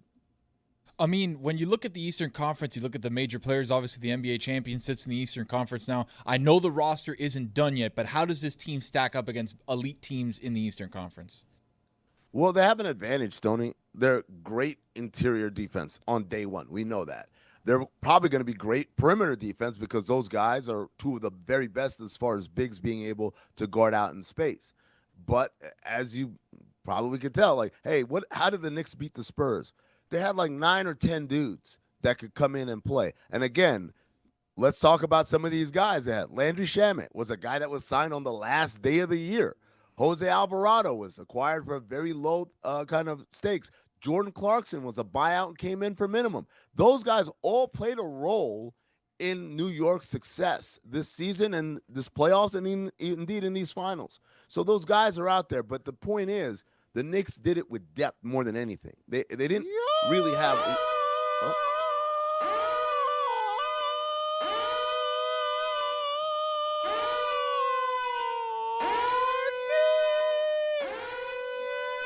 You know what that means. Amin is gone. Ernie Johnson replaces him. That is obvious. Hey, Amin, that is very rude. That's not my call. Sorry, Amin. EJ, I give you a ton of respect. If it was anyone else, if it was George Sedano, I would have been upset. But it's you, so no problem. I mean, I was just, it just happened. I was watching it just like you. I apologize. I mean, just move over to the side for a second. We'll come back to you in a second. I just want to get Ernie Johnson in here real quick just to get his thoughts as a face and voice for the NBA. Thank you, as always, Ernie, for making time for us. Your thoughts here on what happened overnight, my friend. In regard to what? Julius Randle being traded to the Nets. No, you know what? I go back to hearing Pat Riley speaking late in the season about, no, I'm not going anywhere. I'm staying here and still got work to do. So it doesn't surprise me that he would make a splash like this, or at least try to make a splash and make an acquisition like this. And so, I'm intrigued. I mean, I love, see Giannis down there with Spo, with Bam Adebayo, there's going to be a fun mix to watch. And I don't, people are always, well, does it elevate them to favorite status? I don't know if it elevates them to favorite status, but I do say, if you've been sleeping at all on Giannis because of the injuries and because of the dumpster fire that was going on in Milwaukee this year, he's still got plenty.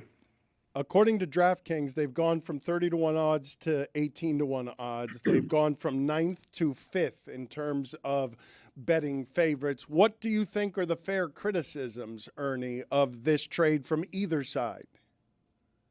I don't know what the fair criticisms are. I mean, it's again, if you're going to make a move like this, you have to give up some players. So, okay, you're going to give up Tyler Hero, Khalil Ware, picks, etc. But that's the only way you get anything done. I mean, if you want to basically stand pat and be careful and say, oh, no, we could never give that up, look, you got to take a swing at it. I mean, that's one of the things, and this is going to seem like a bizarre comp, but like we honored Ted Turner this year. We lost Ted, who was a guy who just took a swing all the time. The metrics may have said one thing, but in his gut, he said, you know what, this is the move I need to make. And that can pay off. And so knowing that Pat Riley is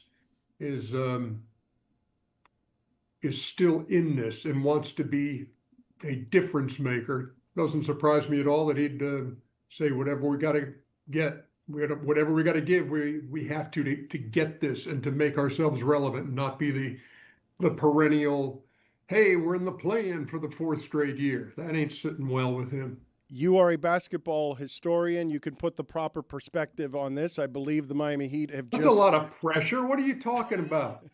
I believe the Miami Heat have just gotten a player, talented skill set, one of the top 4 talents and skill sets in the franchise's entire history. Can you put into context? I think he's one of the top 50 players of all time, top 4 in MVP voting 7 years before this last one. What did the Miami Heat just get? They've got that rarest of beings in the NBA, and that is a megastar. There are all-stars, there are superstars, there are megastars, and in my book, that's what Giannis is. And again, we've seen what he can do. We've seen him take a team to a championship, and I just think at the age of 31, there's still a lot of great basketball in the guy. So. I look forward to seeing how it all plays out down there.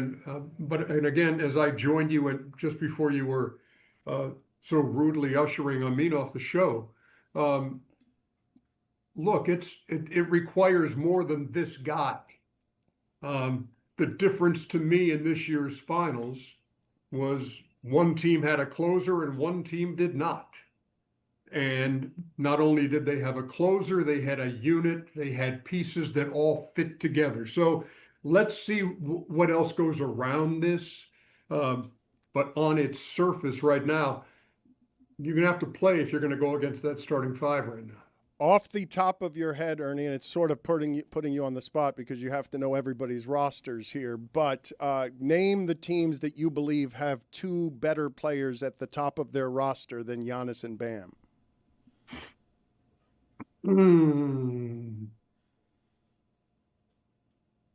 Well, I don't know. Do you go Luka and LeBron? That's the closest I'd come, just off of the top of my head. SGA and Jalen Williams are really good when Jalen is healthy. But, for what they do on the floor, for what Bam and Giannis are capable of doing. Brown, Tatum, Jokic, Jamal Murray. Yeah, there are some great tandems there. And everybody, you talk about having a big three and blah, blah, blah. Look, I think New York just demonstrated to us that you don't have to have the megastar to win. Jalen Brunson's a great player. Karl Anthony Towns is very good. But it's not like having that kind of star power guarantees it. And so, no, again, it's a great piece to have. It's a wonderful combo to have under a great coach. I can't wait to see what it means for him. Ernie, thank you for making the time for us. Put it on the poll, please, Juju, at Le Batard Show. Does Ernie Johnson still live in black and white? Thank you, sir. I'm sorry about that. What the heck is the deal with my feed? You look like you're joining us from kind of Pleasantville. Surveillance video. Good night. I got to work on that, man. I'm sorry. It's grainy. It's black. It's sepia. How did I do this? I got to go to my settings. I apologize. I feel great shame. He got into Tacumbo because he wants to play with Captain Adebayo.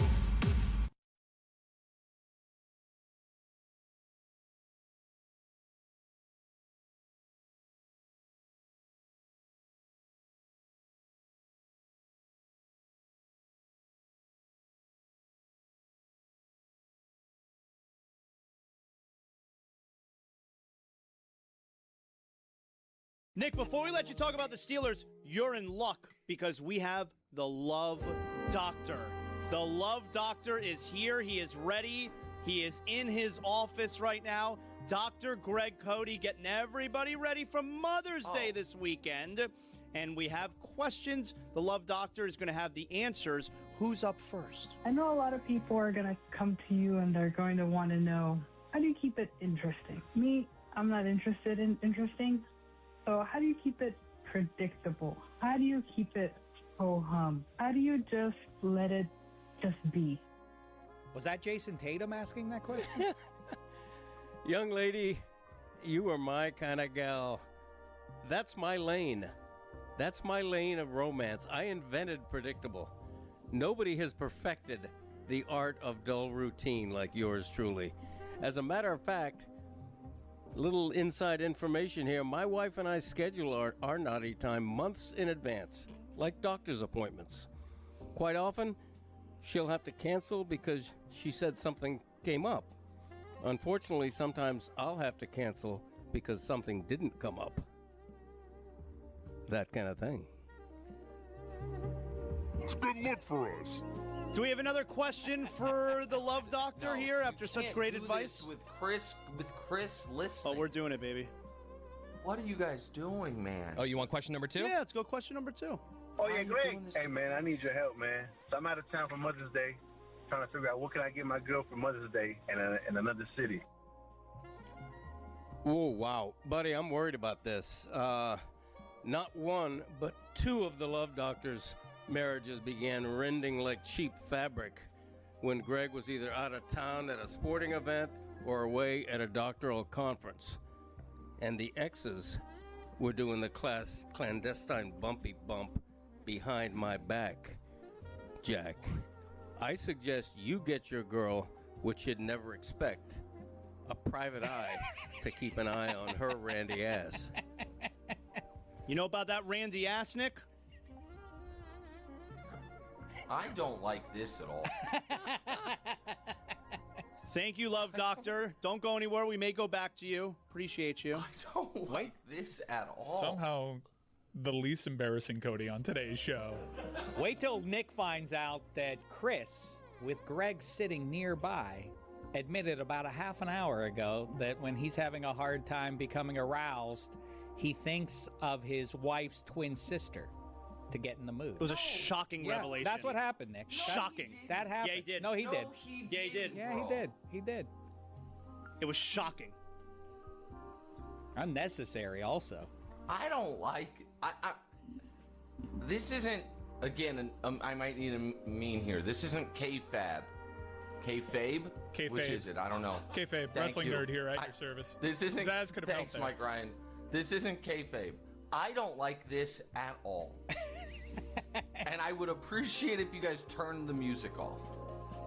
This is not great. So the Steelers.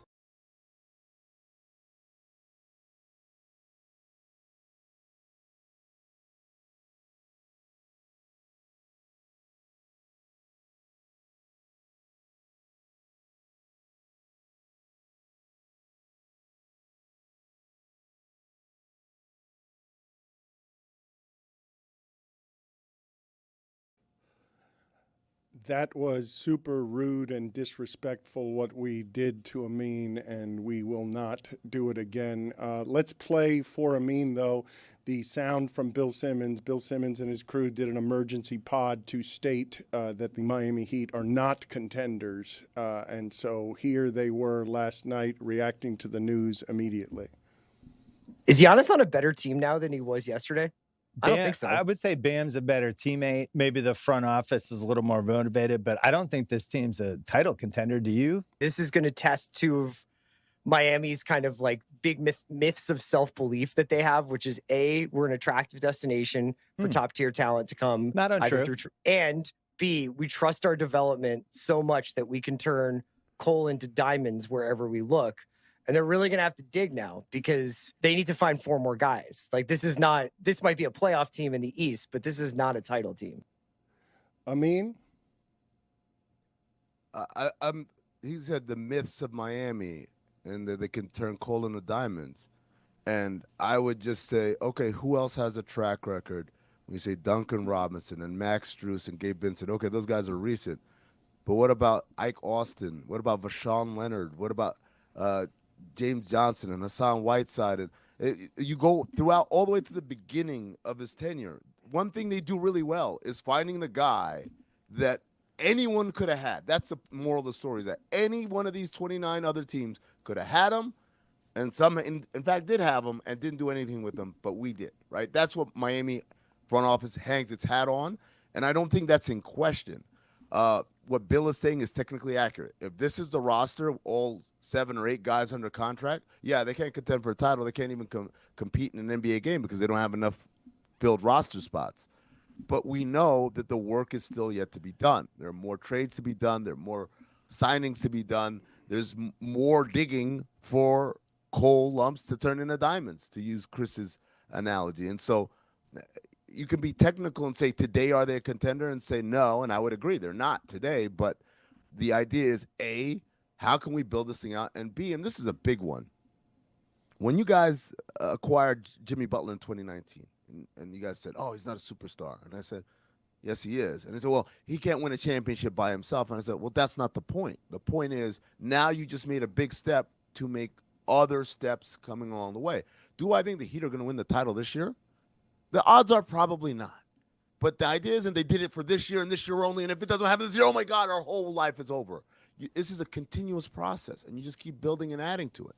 I think the point that Amin started with is the right one. When you have those big trades, I think back to Luka as like the most enormous trade. None of those teams are ready immediately. It's unfair to analyze whether they can win the championship right then because you have to give up a lot to get something like that done. Your roster isn't currently constructed to be built around that player. But where I do find the criticism to be fair about this team's potential to win the championship is understanding that under the new second apron era where you kind of are dealing with more hard caps, how difficult it's going to be to bring in other talented players, which is why we get back to the like making these players, building, developing these players. If a team has to do that, the Heat are a team that can potentially do that.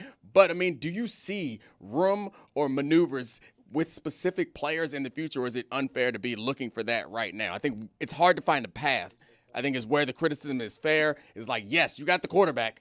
Every team needs a quarterback to win a championship. It's hard to find. You get one in the NBA, you got one, you can do it. Is there a path? Yeah, I mean, I think there's absolutely a path. And again, I wasn't a part of that. I didn't know.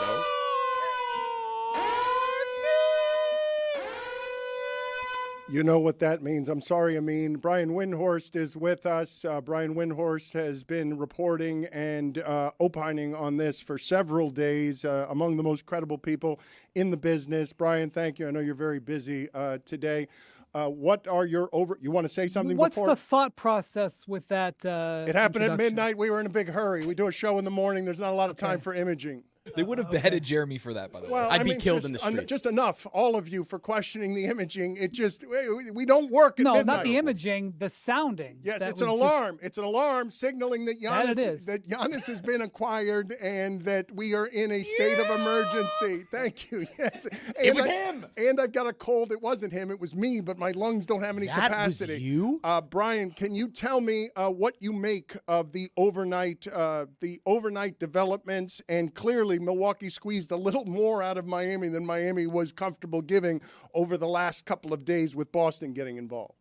Yeah, well, this is the pathway. This is the way that Pat Riley has won the championships. He was Alonzo Mourning, then it was Shaquille O'Neal, then it was LeBron James, then it was Jimmy Butler. Did I forget a star in there? Do you count Goran Dragic? Is Goran Dragic same type of thing, not the same level of star? This is the Heat recipe to go to a championship. So they have a star. He's in his prime. He wants to stay in Miami. I anticipate he'll sign. And now the challenge will be on, Andy Ellisberg and Pat Riley and, the development in, Adam Simon and the front office from the Heat to put a team around him because they paid a lot. And the one thing that was different about this time than the other times is now you have to deal with aprons. And I know it's so annoying. I have friends who are NBA fans, and they hate when I say the word apron. They want to turn off what they're watching at. But the Heat have they're a little bit restricted in how they're going to be able to build this year's team. But Giannis has years in his prime left. This is a multi-year thing. I would never put anything past the Heat. I don't anticipate them being able to compete for the championship this year, but I would anticipate them being able to build a championship contender over the next, 12 to 18 months. You've snuck into Stephen A's office again, haven't you? Did you have to bring that up? Like I just barely got away with it last time. I was hoping nobody would notice. And he reprimanded me for that. And but he's wearing a cowboy hat behind you. I wouldn't assume that was in your office. Let me just say there's a lot. I don't have an office. There's a lot of snacks in here and I haven't touched anything. I've had zero residual presence in here. But George Stephanopoulos, you got to take a George snack. Stephanopoulos' office is occupied. Diane Sawyer's office is occupied. Stephen A is in Miami. This is what I'm able to sneak in here. Do you feel like you were lied to when you were told that the Celtics weren't shopping Jaylen Brown, or do you honestly think that something happened in the last day I wasn't or two? told they didn't shop him. I said they hadn't offered him. Those are two different things. And, that was a week ago. And obviously he was offered. He's out there. I think one of the most important, obviously this is a Miami centric audience that you have. The most important thing in the league right now for what's going to happen in the 26-27 season is that Boston has apparently decided that Jaylen Brown probably needs to be traded for them to be, the team that, a competitive team, because that's now going to be the next storyline in the NBA. Obviously, the Heat getting Giannis is a huge, from the moment they traded Jimmy Butler, they've been on the hunt for the next star. That's a huge story for them. That Boston, sort of examined and then decided we're going all in. But I will say this, Boston could have offered more. They could have put more things in this deal. They did not. So I don't think they viewed this as the be-all, end-all, that they had to get Giannis. It was their only pathway forward. I think Miami clearly had a little bit more urgency. And by the way, that may end up being, I'm not criticizing that, but they clearly had more urgency. Boston kept some pieces out, which leads me to believe, I don't know, I'm not in Brad Stevens' office right now with all his whiteboards and all his plans, but leads me to believe that Boston thinks it may have some other pathways with Jaylen Brown that go beyond having to sell everything out to get Giannis. Do you think the Celtics will regret not doing this because of Hugo Gonzalez? I don't think it was this. I don't think it ever comes down to that. I think there was way more multifaceted than that. We'll hear what the Bucks say. I think a factor in this too was if the Bucks made this trade the way it was presented to them, forget about Hugo Gonzalez. If the Bucks made this trade, they potentially would have been in the exact same spot a year from now. They'd have a star player on their team, and they weren't able to build out their roster. Now, maybe they smash hit this number 10 pick that they're going to make tonight. To me, the most important thing about this trade for Milwaukee is that they crush this draft tonight. Like, they need to move on from this deal. Fine, you made it. Have your press conference later. Crush number 10 and number 13. You've got to hit those players. That is what your pathway forward is, to crush those players. Tyler Hero is a quality player. He's a number 3 or number 4 on a high-level team. Let's just be honest. They need to get number 1 and number 2 tonight in the draft, okay? And if they had got a number 10 pick that could be a number 1 player, maybe they will, maybe they won't. How do I know the future? But if they knew that the number 10 pick tonight was going to yield a player that they could put Jaylen Brown with, and they could be a contender for the next 3 or 4 years, they would operate differently. But I think that part of this, and by the way, they obviously stewed over this. It took them forever to make this decision. And there was probably different voices who wanted different things. Maybe Jaylen Brown was the better way forward. But I think what they honestly decided was, if we trade for Jaylen Brown and then we can't put a team around him and we can't give him a contract extension, we're going to be in the same exact boat we were with Giannis in a year from now. And I do think that's part of this decision. I don't think it was about because they wanted, Baylor Shireman. All right, I want to set up a big reveal. Let's go around the room. What do you think, everybody? What do you think Stephen A.'s snacks are? What are you guessing? Big kind bar guy. I gotta let Brian's very busy. I gotta let him go. Nature Valley bar. No, he's got I promised him that we'd let No, him no. go. I think it would be funny if I think it's like people have sent him snack boxes and stuff. I'm just saying, I'm being very, very. There's many things in here that people have sent him. There's many things in here, like someone has left him a terrible, I'm not going to touch it, but I'm just going to tell you, someone has left him a terrible towel with a note on it. There is fan mail here. Yeah. There is suit swatches I would never touch and I would never wear. It's very, Reese's very expensive Pieces, fabric. No, he doesn't eat that. He doesn't eat that. Honey roasted peanuts. Blue Dorito guy. They're so easy. No, Ooh, something way. from Buc-ee's. He's got like you think? Mandarin. He's got like Buc-ee's. cuties. He's a healthy guy now. Yes, Stephen A. is not consuming chocolate, I don't think. So there's various nuts and berries in a box over here that says snacks. I am not touching that box. I am not touching that box. We got to check out Greeny's office. He's got a painting in there that someone sent to him. Check it out. We got to let Brian go. A percentage of chance Norman Powell is still with the Heat next year. Next to zero. I will say this, Dan. I've seen the Heat do some things over the years where they pull contractual things out of thin air, where they're able to get players to do things. There's a list of those players. Udonis Haslem was one of them. I remember Beno Udrih. Wasn't that like some special deal they made with Beno Udrih? So Mike Miller took less than he could have gotten elsewhere. So I would never, ever take anything off. I remember being on with you the week that LeBron signed, and I was sort of saying, I don't know how they're going to do this. And you said, because Pat Riley and Andy Ellsberg can do it. And I was highly skeptical. That was 15 years ago. I'm not that way anymore. They've got $18 million right now to fill out 5 spots. Not like $18 million in theory, $18 million, and they hit, they're not $18 million that they're willing to spend. $18 million, hard cap. Can't go past it. No way they can go past it. They can create a little bit more space if they can. You guys know this. You guys know all this. If they can get Andrew Wiggins to come down from his $30 million, I don't know what that number is. I'm sure Andy Ellsberg has it figured out 17 different ways and had it figured out for a month. I'm sure they've already talked to him about it. They can create a little bit more room. I don't think that there's room there for Norm Powell. So, they trade away a player. and free some salary cap space up, then we have a different discussion. But as they sit here now, I think it's likely that Norm Powell will be elsewhere. We do have to let him go, but just true or false question. True or false? You can I hate only when you pick do just this. one This word. is a Just trick. one- no, it's This not is a a trick. No, I won't. It's not. It's not a trick. It's Don't an fall for easy. his trick. It's an easy question. It's an easy question. You're gonna get him. I've consumed your content. for True or decades. Go ahead. false? Go True ahead or and try. false? Go ahead. You can try. You can were try. going to pull something out of somewhere other than thin air, but then remembered you weren't just casually talking among friends. True or false? Regarding, you talking about the Heat? with You Norm pulled Powell? something out of thin air, and I thought you were going Little to pull it pause. out of somewhere else instead of thin air, and you edited yourself. True or false? True. Thank you. Yeah! Thank you. Got him! See you later. Trail mix. Trail mix. Sad little triangles. Those sad little triangles they give you on airplanes. There's Nestle little crunch. Yeah! Little We knew it. things. And that's what I'd like to take, but I'm not going to take it. I'm not going to take it. You earned it, Wendy. Get you I am. one. I'm not. I am going to walk out of here. I'm going to rub up all of the fingerprints, and I'm not touching anything.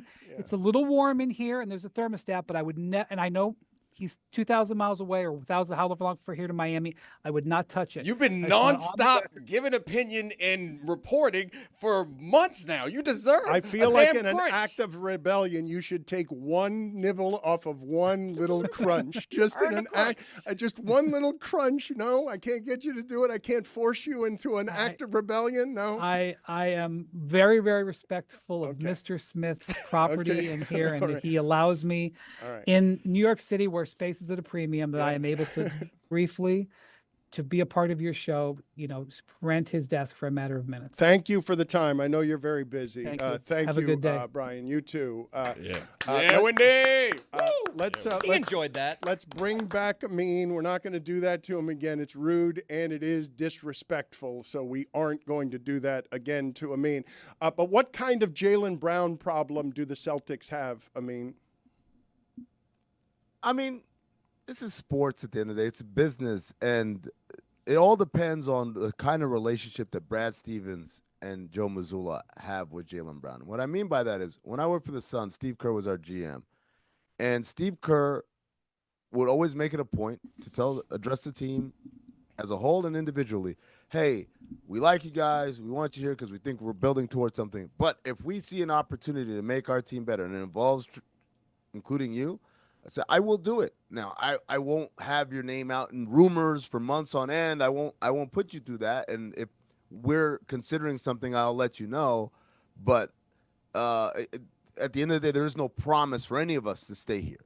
And because of that, I think a lot of guys really respected that approach. And when we ended up trading Shaq to Cleveland, we're the only team that sent Shaq away and didn't get burnt in the process because he really respected our process.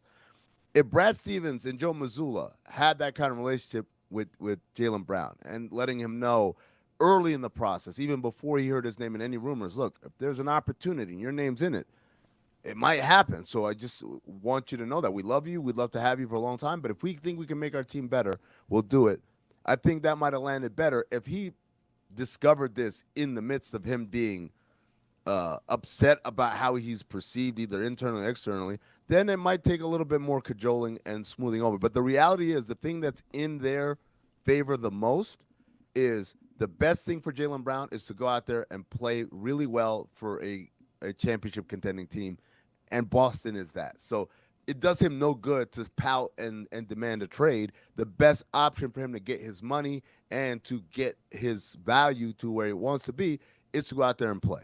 Given what we've seen from Jaylen Brown and the Celtics, how do you think this is going to play out? Because I hear you talking about how things were at a different place with a different player, and I don't know Jaylen Brown or the situation as well as probably you or some other people, but I get the sense from the clips that I see from his Twitch stream and the quotes that I see out there and the reporting that we're hearing about it, that it ain't going to go as smooth. Just because we know it's a business, it doesn't feel like he's going to handle it that way. Yeah, and it's interesting, Dominique, like, why does he have a Twitch stream? And he said it. It's because he wants to control his narrative. He feels like when left to its own devices, the media doesn't exactly tell his side of the story well, and he feels like him going direct to consumer helps. Well, guess what happens when people have the ability to tell their narrative? They also get to build their narrative. So he may not necessarily be as sensitive as he appears to be in these streams. Maybe he's just positioning. Maybe he's just trying to put himself in a place where he's being victimized by a system, by an organization, whatever the case may be. But again, at the end of the day, whether he's sensitive for real or not, whether he feels underappreciated or not, the best option available to him is to go out and play well on a championship contending team to get his money, and he got the opportunity to do that. Remember, Tatum is still recovering. He's still not going to be the same Tatum he was prior to the injury. So at least on day one of training camp, Jaylen Brown still has the inside track of, I'm still the best player on this team right now. Let me ask you the question this way, given what you expect to happen in the coming months, okay, given the expectations that you have, who's going to be better next year, the Heat or the Celtics? Right now, what it is, I would say the Celtics, because they have their roster. But again, the Heat have an opportunity to go out there and do that Miami Heat thing where they get that guy who's like, oh, that guy's What washed. do you expect in the next couple of months? What do you expect to happen that will answer that question for you? Who do you expect to be better when games are being played next year, the Celtics or the Heat? Right now, I'm going to go with the Celtics because they have their roster. Right now, what you're asking me is the old Family Guy question. A boat's a boat, but a mystery box could be anything. It could be a boat. The Celtics are a boat. The Heat are a mystery box right now. It could be amazing, depending on what's inside that mystery box, or it could be still a work in progress. But you have to go with the status quo. The status quo is the Celtics have a full roster that's ready to contend right now. Who is this best for? Giannis, the Celtics, Milwaukee, or the Heat? And I'm separating Giannis from the Heat. Right. No, it's the Heat. Yeah. It's the Heat. They've been on this hunt for years, and they finally. And what I've always said about front office work is the easy part is the hard part, and the hard part's the easy part. Easy part is saying he's a superstar. That guy's an MVP. So it's like, yeah, we can all recognize that. Can you get him? Well, no, that's hard because there's other teams that are going to be competing for it, whatever. On the flip side is like, oh, that guy's a good player. Anyone can have him. That's easy, but it's hard because you actually have to identify them. It's harder to identify those role players. The Miami Heat front office is really good at identifying those role players and those complementary pieces. But they haven't been good at landing the whale. This is so interesting because you're right, but I think and it's kind of a legacy question. Who is more impacted, assuming they win a championship in the next couple of years? Whose legacy is more like bolstered? Giannis, Pat Riley, Spo. Like, I keep thinking about this, and we're celebrating Spo and Pat Riley's potential with what they can do and what they've done in the past more than we're talking about how much this impacts Giannis. And I think we might possibly be overlooking the idea that Giannis winning a championship at another place, will we give all that credit to him, how special a player he has become? Or will we say, damn, Pat Riley and the Heat did it again. Don't care if he's 85. No. It's absolutely Giannis, right? Because the list of guys who've won one title is long in terms of comparatively speaking to guys who've won multiple titles. And then if you say multiple titles in different places, that list shrinks considerably. Giannis absolutely benefits if they win a title tremendously. But in terms of today, Giannis gets another crack at trying to contend and all that stuff. But today, Pat Riley gets to stand up and say, remember when y'all thought I was washed? Oops, I did it Great again. comeback. Great comeback for Pat Riley. Zaz, man. what did you just spit into a cup like with a disgusted face? It was crazy. What just happened to you? Yeah. What did I just heard a noise to What my did you right. just sip on and make a disgusting face? I thought you chewed tobacco all of a sudden and swallowed some of it. Yeah, so like I got water right here, which is what I thought that I was drinking. I want to take a sip of water. And, it's already set in your head what you're about to sip. So if it's something opposite of what you think you're going to sip, that's very jarring to your senses. My senses can be very sensitive, okay? So I thought that I was about to have water, and it was very upsetting when it turned out to be like really cold coffee. That was very disgusting. Oh. So I had to spit it back out. This happened to me this weekend with what I thought was water, but it was mezcal neat. And so I thought I was taking a sip of just clean water and was like, whoa, my eyes got real red. And So you were sick this weekend and you decided to drink mezcal. right before I got sick. Jafiel? I feel like thinking you're getting water, getting a little sweet drink, that's different. Are you excited? Like if you're anticipating a little bland sip of water, you get Kool-Aid extra sugar? But like I told you, my senses are very sensitive, all right? Yeah. And I thought that there was be water in my tongue, and it was something not. How much do you think the Knicks winning the championship influenced Pat Riley to put it all on the table? He had to be pissed about the Knicks. I think, look, they tried to get him at the trade deadline, and the Bucks held out, and so he threw in more. I think Boston's involvement, for sure, that motivated it more. To lose him is one thing. To lose him to those guys, that absolutely could not happen. And so maybe that was all Milwaukee needed, was just the right second competitor, second suitor. But I don't think the Knicks winning. I don't think Pat's over that. That had any. I mean, I want to put in front of you this Pat Riley quote and give you the chance to tell me what's the closest comp you have to Pat Riley sending out a team spokesman to say of Danny Ainge, the general manager of the Celtics at the time, Danny Ainge needs to shut the bleep up and manage his own team. He was the biggest whiner going when he was playing, and I know that because I coached against him. What is the closest comp you have to somebody in Pat Riley's position sending out a vice president to give that quote? Probably him faxing his resignation to the Knicks on Christmas. That's up there too.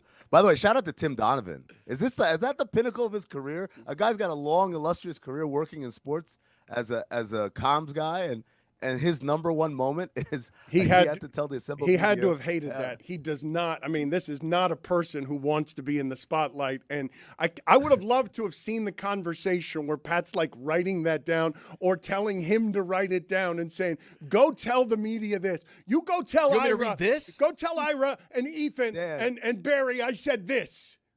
Dan, this is my favorite part where Pat Riley says that statement. And Tim Donovan reads it back to him. Okay, so we're going to tell Danny Ainge that, no. I want you to tell him to go fuck himself. I want you to use those words. And Tim's like, Pat, we can't. Tim, I want you to use these exact words. This is an order, Tim. It's not a request. Yeah. It's not a suggestion. I'm not giving you. Tim Donovan did see me juggle at Dan's wedding. I just want to throw that out there as the highlight of his career. Was that before or after you hit Dan Patrick in the nuts? Just before. Lost control. Hey.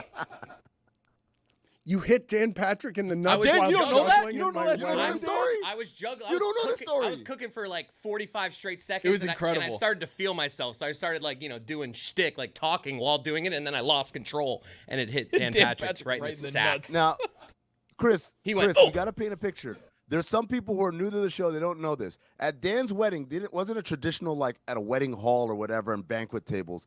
It was kind of very casual, and you choose where you sat. Yeah. And so there was the one section that was Dan Patrick, and it was Mina, and it was Sarah Spain, and I think Pablo sat at that section. And then there was the reject section that was me and Cortez and Izzy, and who else was at I our was there in table? that section. It was the couches. Oh, Tony was there too. And then there was the hey, we grew up with Dan section. That was Chris and Greg Cody and all the other Codys were there.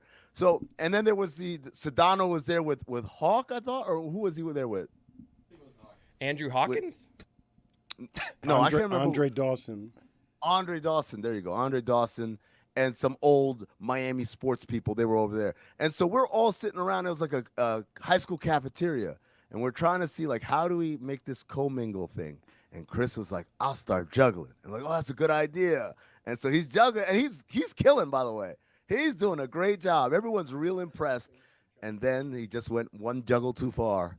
Dan Patrick caught one right in the nether region. No, I Dan, didn't know you didn't that know this. story. No, I was busy. Oh, yeah, but you were mingling. You were mingling, Dan. I did not know that story, but no, I did not know that Chris Cody found a way to embarrass me while I was busy. Dan Patrick loved it, by the way. When it was going on and the Ferris wheel was rolling and Chris was just doing it, he was in awe. Dan likes the rough stuff, huh? He was in awe again. Yeah. I do have an Amin question because the Jaylen Brown part of this conversation is I'm still a bit hung up on that. I would like, Amin, if you could put on your executive hat one more time. And if I'm Jaylen Brown and I walk into your office and say, come on, Amin, what the hell? Like, what do you say? I'm angry. I'm hurt. You shop me around and treat me like I ain't nothing. I was the MVP of your championship team. I put this team on my back this last season while Jason Tatum was out. And now, Chris. And now this is what we're doing. That's when how it I walk in happened, the office, right there. what do you say? That's exactly how it happened with Chris. What I say is, first of all, have I done the front end work? And that to me is so important. The front end work of building that relationship with the guy before his name is ever out there. But assuming you're saying no, assuming not, I think you just got to be frank, man. Hey, we had an opportunity to go after a generational player. We thought we could get him. Like a lot of people are saying, you should feel very flattered that that's what it takes to get a guy like that. But that doesn't mean we're not bought in on what we can do here. And I think you have an opportunity here to really cement yourself in a way that will make us look foolish one day, that we tried to trade you for a guy who is older and perhaps on the downside of his career. So I think you got to butter him up a little bit, but there has to be an element of truth to this. Like, hey, man, this is the business, and we're all trying to just maneuver these chess pieces to a place to get us to a place of success.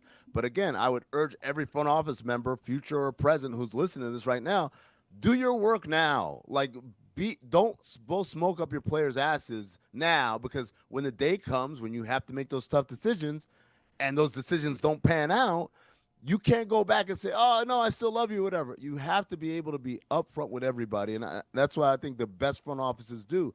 They have a very straightforward relationship with their players. Do you feel like you can answer accurately what was happening with Bucks ownership and everything there, given that at the trade deadline, the reporting was that this Heat deal was essentially done? And then ownership stepped in and said, no, we're not doing this now. Now the reporting is that there's been conflict on both sides between what the general manager wanted and what the owner wanted.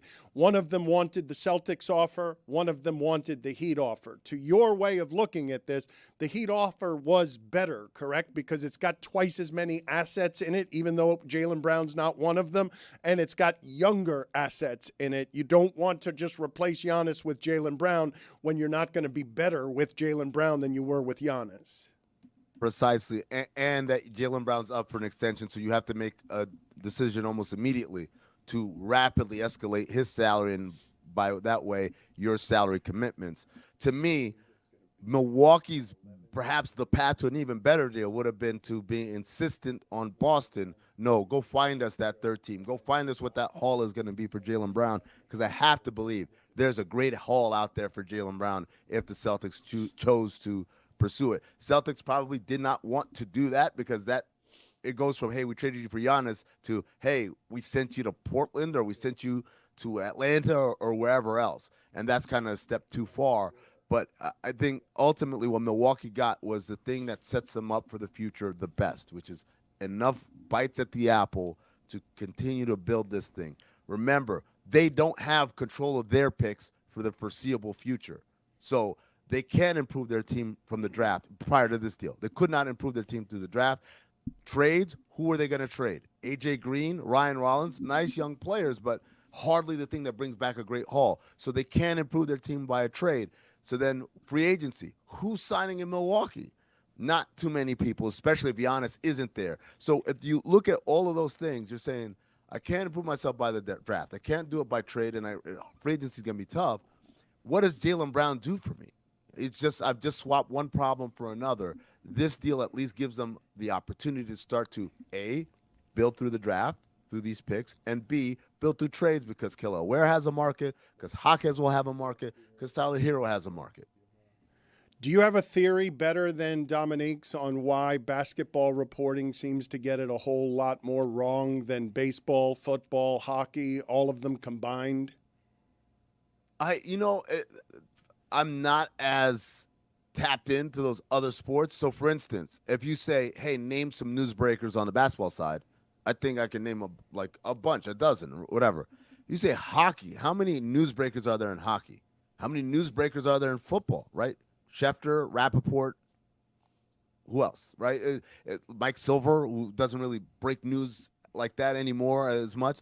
It's so when the population of people who are competing for news stories is smaller, it's easier to have a more homogenized messaging out there because there's less competition for those stories. That would be my uneducated guess. Hockey has plenty of insiders. Yeah, they got Elliot Friedman, Emily Kaplan, Pierre LeBron, David Dwork.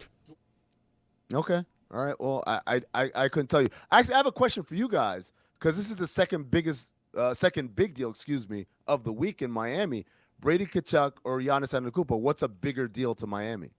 Very obviously Giannis. Giannis. Yeah. I don't know how good Brady. You guys were glazing Brady Tkachuk. I thought, oh my god, he's not Giannis. Here it is. He's not Giannis. I don't know. He's not. He's just. I don't watch hockey like that. I'm asking a question. We were emotionally hedging just in case the Giannis. Brady thing didn't Tkachuk's like Donovan Mitchell. Okay. Really?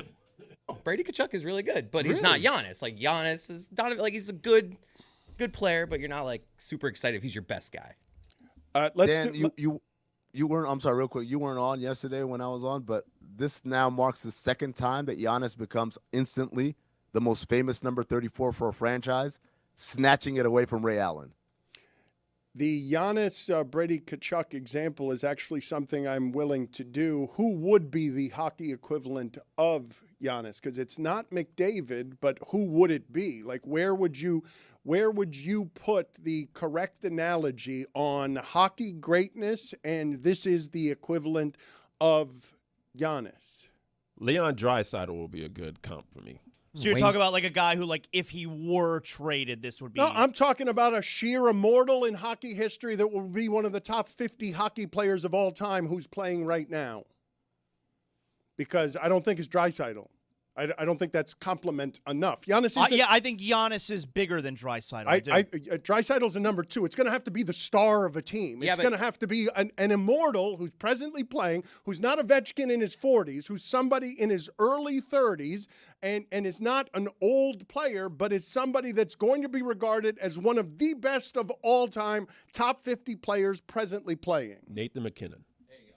Not good enough. What?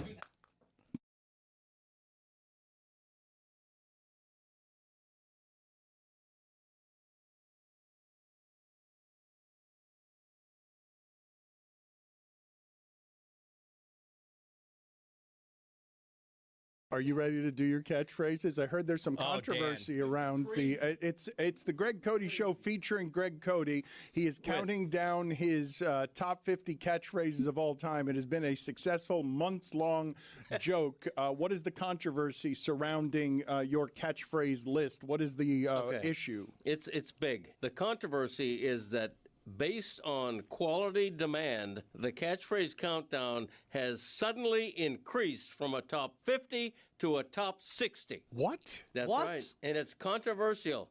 Of course it is. You told us it was a top 50, and we told you it was something you were making up as you went along, and that you weren't going to get the numbers right, and now you just changed it. He botched it to such a degree that there are so many good ones left that we're just pushing all the current ones. I knew that was going to happen, though. That's exactly what we were saying. Your brain beating me. How did this happen? What was the ruling? What did the committee get together and decide? How did it happen that it got expanded? Now, no one's going to complain about this because more catchphrases is great, but we told you this was going to happen, and we told you this was a sloppy list by you. The others, they all learn from me. Yeah, right.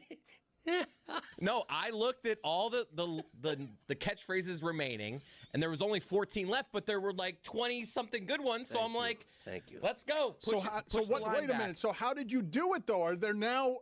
Is there now a new list 50 to 60, or what are you doing? Everything that's been said is just like what was 50 is now 60. Yes. There were 14 left, and now there's 24 left. So we're not in the top 20 anymore? Now we're at 23 we were in and 24. The top 20 of the countdown, and now we're at 24? I'm telling you, they're bangers, though. They're just bangers left. There is nobody that's actually upset about this development. Come on. You've got to honor the list, though. I'm telling you, I got a peek. I don't know the exact order, but I got a peek of what the top 10 looks like, and it is just banger after banger. Yeah, Yeti hated it. He's against it. Yeti thinks that we should just make him live with the world he gave us. Should. I mean, I asked you several times throughout this whole process. Have you thought this out? Have you planned out the list? You know that there are 50. You kept assuring me that you have it all under control. Driver comfort is paramount. He ain't wrong. Part of the beauty of me is a bit of serendipity, a bit of You're the kind of guy. unpredictability. And so the same is true with this list. Okay, whenever you do a countdown, Zaz, bank this information for your future. Whenever you do any sort of a countdown, controversy is good. You want somebody to say, that sucks, that should be lower, or that's, wow, I can't believe that's not higher. So wait, so what used to be 50 is now 60. Yes. So we've gotten fraudulent rankings up to now. All the numerical rankings we've gotten up to now are all wrong. He can give you the updated, like number 60. He can give you the update of whatever. I know, it is. but they're every previous incarnation of this that we have given the American public and internationally has been wrong. I would say adjusted more than wrong. Adjusted. Maybe to Greg's credit, too, I've never heard of a top 60. Thank you.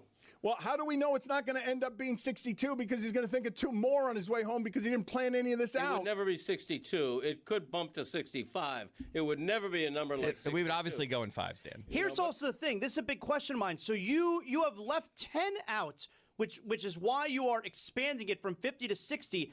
But the 10 that you left out are automatically like they're in the top 23. You're saying top 24. Yeah. But I'm telling you, he left bangers out. Right. This had to be done, guys. Yeah, it had to be done, like he says. Again, it doesn't have to be done if you're dealing with a responsible person who plans it That's at the true. beginning, as opposed to just making everything up as he goes along. No, listen, and we're in the sports business. We should know this better than anybody. Rankings always change.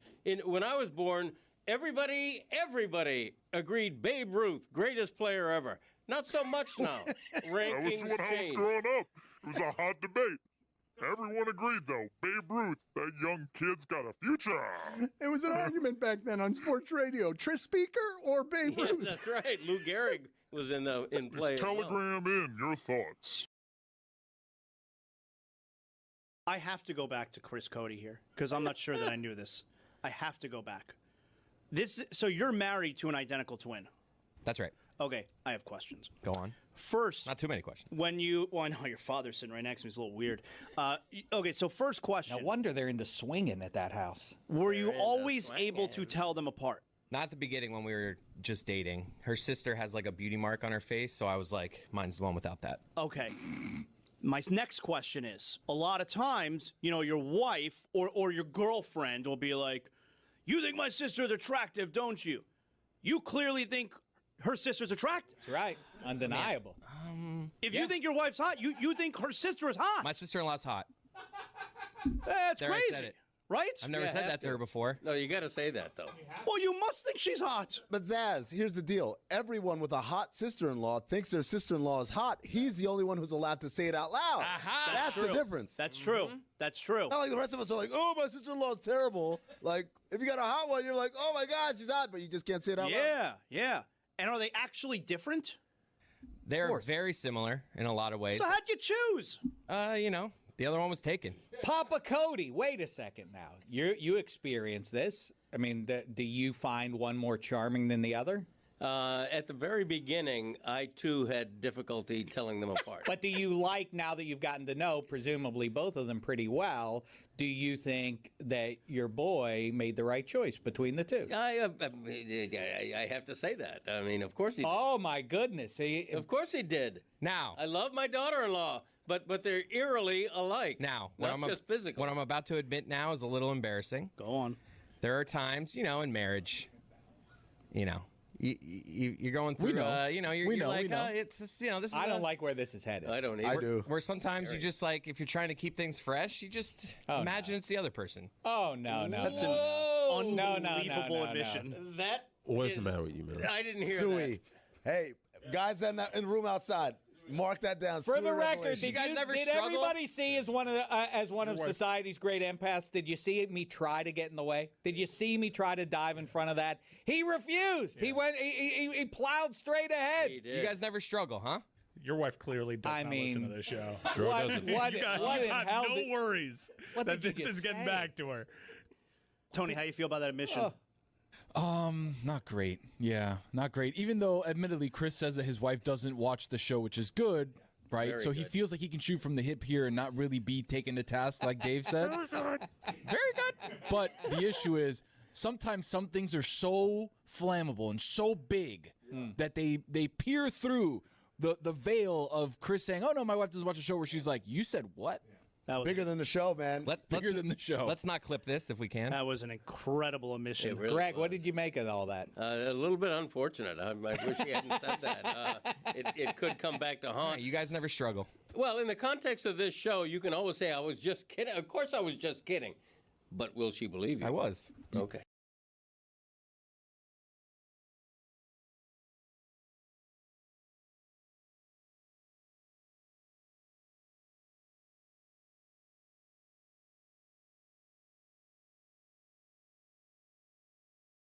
Folks, the World Cup is here. Join the Dan Le Batard Show and DraftKings Sports for Colombia versus Portugal this Friday, June 27th at 7:30 p.m. at Lost Boy Clubhouse, 157 East Flagler Street in downtown Miami. And remember, DraftKings Sportsbook now available in all 50 states. Go now. Chris, it's Saturday, not Friday. Saturday You're night, yeah. sending people on the wrong day to the.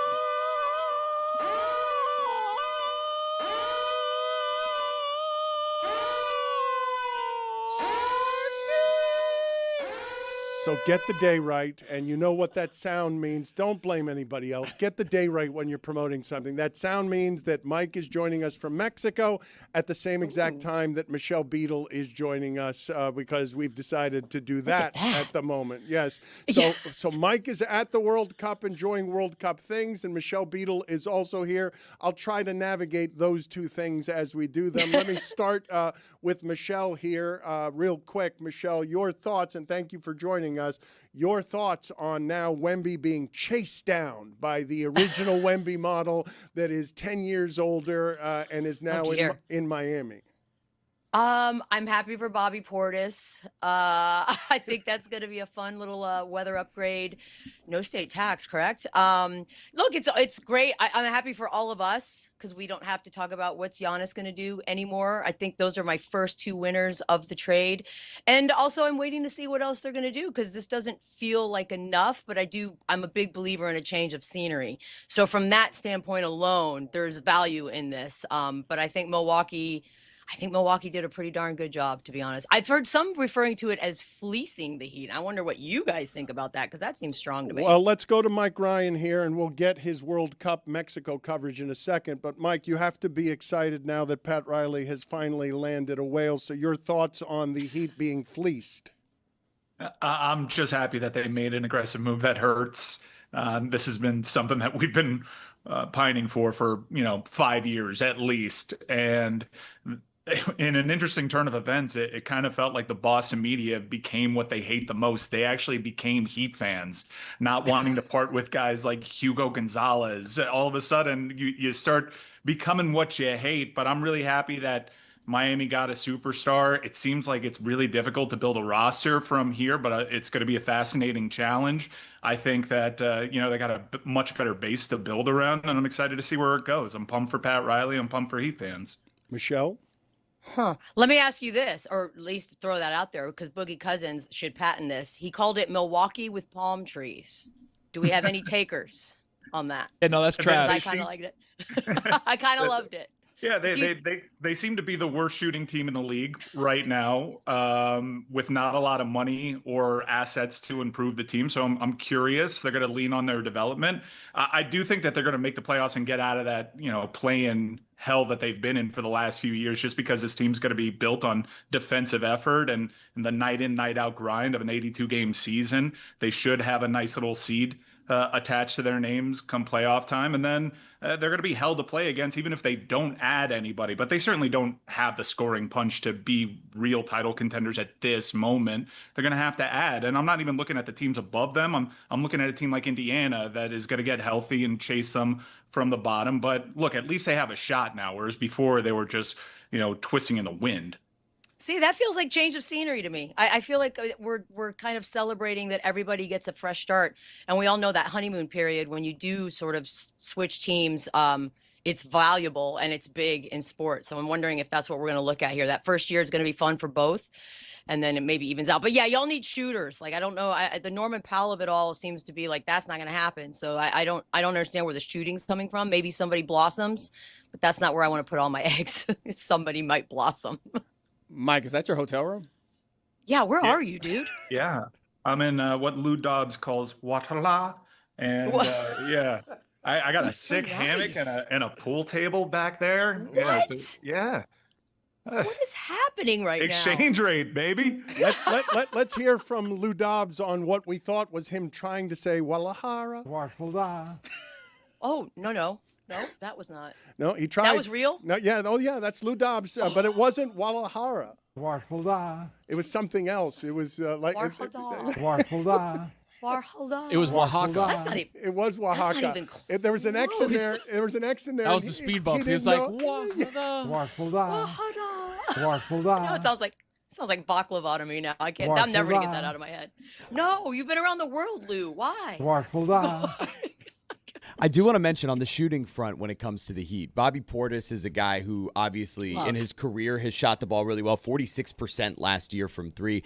Davion Mitchell shot right around 40%. Andrew Wiggins shot a career high at nearly 42%. Those are guys who are just on the roster right now, let alone guys like, first of all, Chris Middleton, who is a likely option, but Klay Thompson as well is a name that I've heard that the Heat could be looking for. And you're talking about guys who are obviously past their prime, but are guys who can space the floor and hit open shots, as well as anything else they can add potentially through sign and trade if Norman Powell is indeed on the move. So there's a lot more involved in this trade over the next couple weeks. Outside of San Antonio, Michelle, there's not another team that you'd trust more organizationally to find and build gems that other people pass on. Like, it's San Antonio and Miami are the standard there.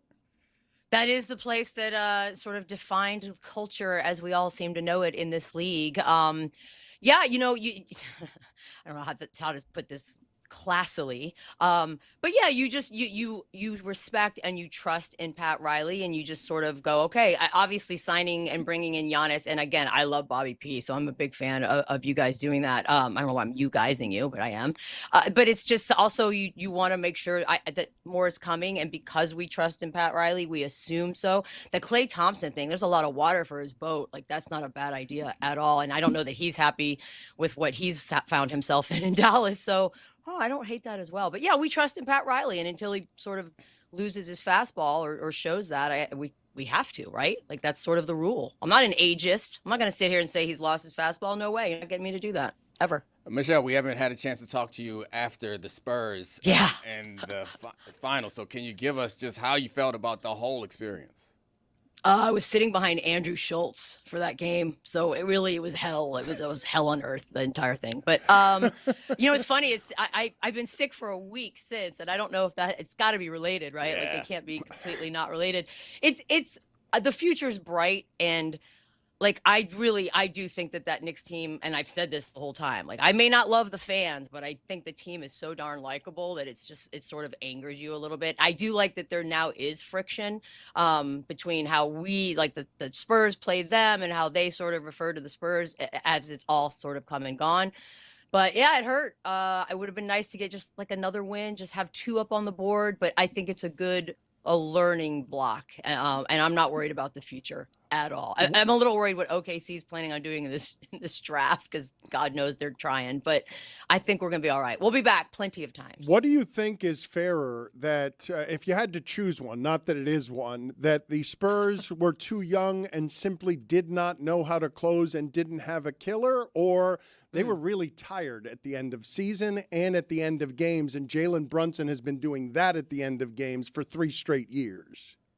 If I had to pick one of those, I would say it's weird too, because it's sort of, I'm going to contradict myself. I think the young thing did start to show itself sort of in the way things kind of would become unraveled. Problem with that theory, however, is De'Aaron Fox was the most unraveled at times. And he was the whole reason he's there is his veteran presence. So it was very difficult to kind of put those two things together. I don't know that they're tired. I mean, look, you can't say you're young and tired at the same time, right? Like as a 50-year-old, I'm not giving a 20-year-old that excuse. I can't and I won't. So I think that there was a naive quality to sort of the playoffs themselves. And honestly, you can put that on Mitch Johnson as well. Like that's his first time. So like I said, if you don't learn from that, then I would be concerned. But I have every reason to believe that all of this will be learned from moving forward. And I have no idea what they plan on doing in the offseason. I'll be curious and excited to see the moves. But man, sucked being in that building for that day. Michelle, what did you make of the narrative around Wembanyama shifting so dramatically? Oh, I'm sorry, because everyone got sensitive and decided he's a villain. Love it. I love it so much. Make him the villain. Honestly, I'd rather root for a villain than a hero anyways. Who doesn't? What actor has ever said, love playing the good guy? Nobody, ever. So villain for me, we'll take it. I don't care that he's a quote-unquote bad sport, which I find hilarious as adults. We're still worried about that. I was a bad sport growing up. I think I'm a perfectly great human being now, so he'll be fine. But I do love that that's his character now. He has a character in this league, and what he does with it will be truly the test. Because we've seen guys in this league that were assassins that didn't make friends, and they turned out to be a couple of the greatest of all time in Kobe and MJ. So I'm okay. If he's going to be a villain, be a villain. Michelle, thank you. Nice seeing you. Thank you for toughing it out for us. You too, guys. I can hear it. I can hear it in your voice the same way you can hear it in mine. But thank you for being with us. We're gonna make it. It's getting old. We're getting old, Dan. Now everything makes us sick. I think Paul Rudd has enjoyed playing the good guy. I think I would push Tom Hanks. At Le Batard Show, does the actor prefer or actress prefer to play the hero or the villain? At Le Batard Show. Thank you, Michelle. I think it's just actor. Is it? Okay. I think so. Thank you for the help, No, Dominic. women aren't heroes. Let's go back out here to Mike Ryan because he was supposed to be joining us for World Cup coverage. Is he sleeping on a hammock like as the bed, or does he have a bed somewhere else and also has the hammock to hang out? The bed's upstairs, Tony. I'm just making sure. Oh, my man got an upstairs. He's got a pool table over there. Ooh, and an upstairs. So tell us, which do you prefer to talk about right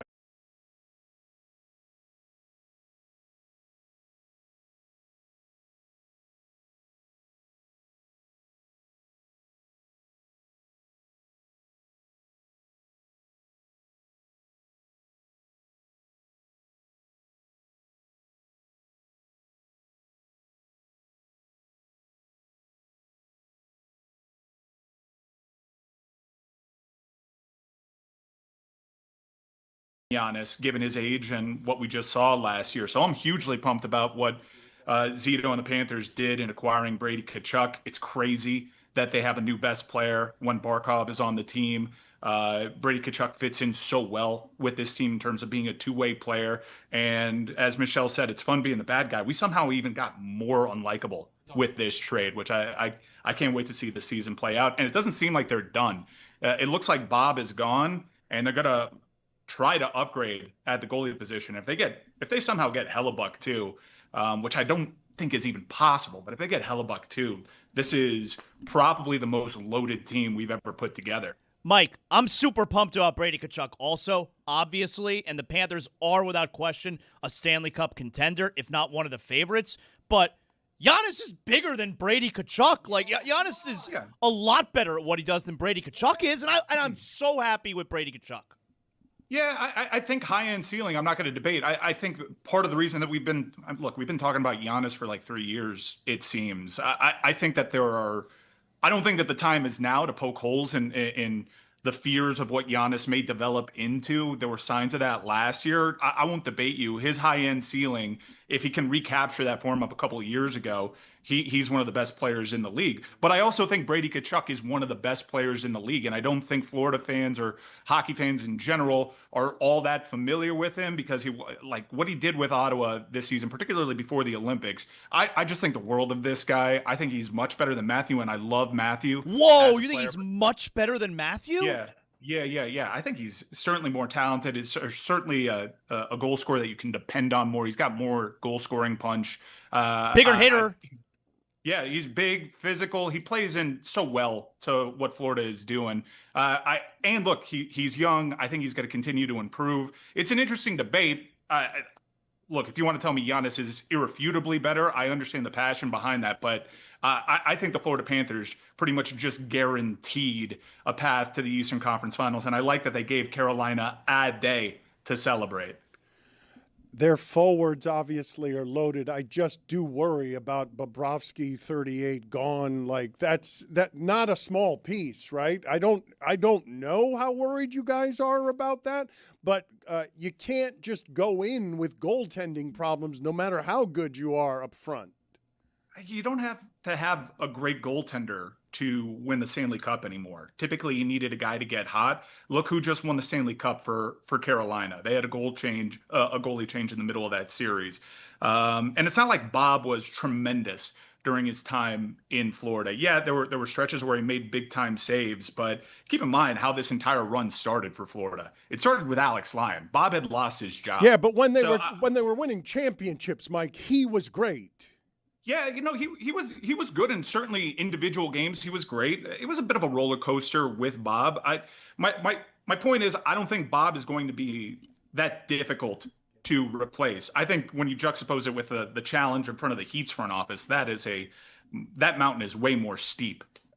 I was expecting a lot more enthusiasm from Mike from this because you were out on the Heat for so long and so critical because they haven't gotten this done. It seems like they still got some like winning back of your heart to do. That's not an indictment of the Heat. That's a celebration of the Panthers. He's that right. excited I know. I'm about saying what the Panthers did. I saw when he did the transition. No, I'm pumped for the Heat too. I'm sure Jeremy has spoken for like the excited Heat fan right now. This is something that I've been begging for years, and I'm happy that it happened. I think it probably underscores some moves that they probably should have made earlier. Look, the Jimmy Butler acquisition was a great acquisition ultimately, but people forget Pat Riley had an opportunity to acquire Jimmy Butler before that.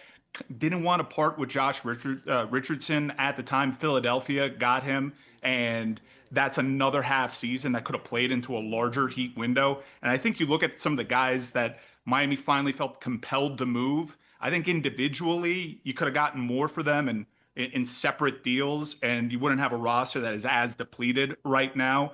But it's not, again, I don't want to be the guy that's a party pooper when it comes to acquiring Giannis. Is like the guy that's been leading on the front lines. Please do something. They finally did something. They changed up this roster. We go into next season with something different, something exciting, a huge star to build around. It's a great day to be a Heat fan. I don't believe there's any scenario, Mike, where Bill Zito does not have a clear-cut plan what they're going to do in goal. And by the way, I still think Bobrovsky's going to be back. Like, I know what Bobrovsky is asking for. Apparently, it's like a 5-6 year deal, and it's compared to like, hey, is he going to get that Marchand treatment, where at 38 years old, he still gets the 6 years. And here's a major difference. Like, Marchand, even if he drops off, he's a third-line player. You can move him to another line if you want. There are all kinds of different spots you can move an aging skater. When Bobrovsky is showing the age, you're not paying the guy. I mean, you're not playing him, and he's sitting on the bench, and he's being paid a ton of money.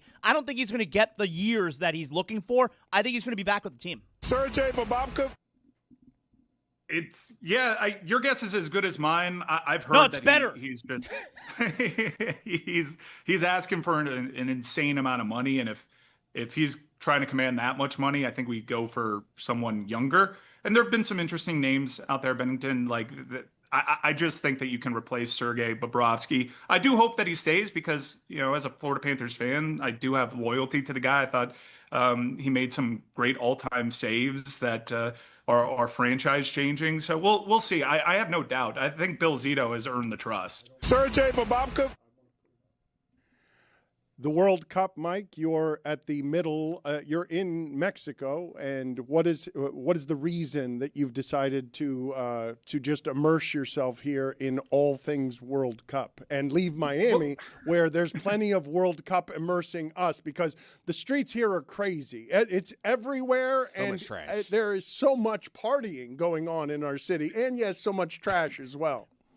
Yeah, I'm a little envious that the people of South Florida got to experience a Tartan Army, because I think in Miami, since it's my home, it doesn't really feel like a World Cup. It felt more like a World Cup when I went to New York and I was at the center of all those cultures combining.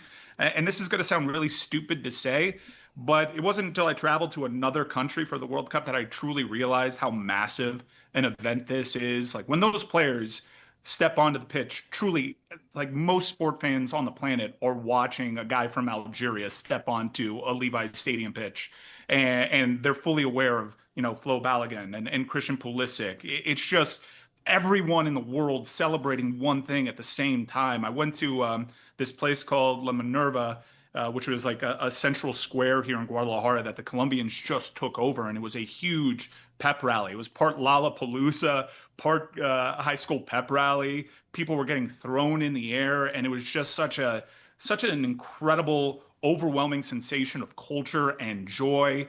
The vibes are incredible, and I think Jeremy, being around the Tartan Army yesterday, would tell you it's just a largely positive thing. And I didn't know that I really needed such a positive experience in my life until I started undergoing it. We have Morally Abhorrent. We've well chronicled the vibes headed into this tournament, but the people are the real stars here. And it's been pretty uplifting to see all the joy that has been attached to this event. Like I said, I had no idea how badly I needed this in my life. It's been great to experience.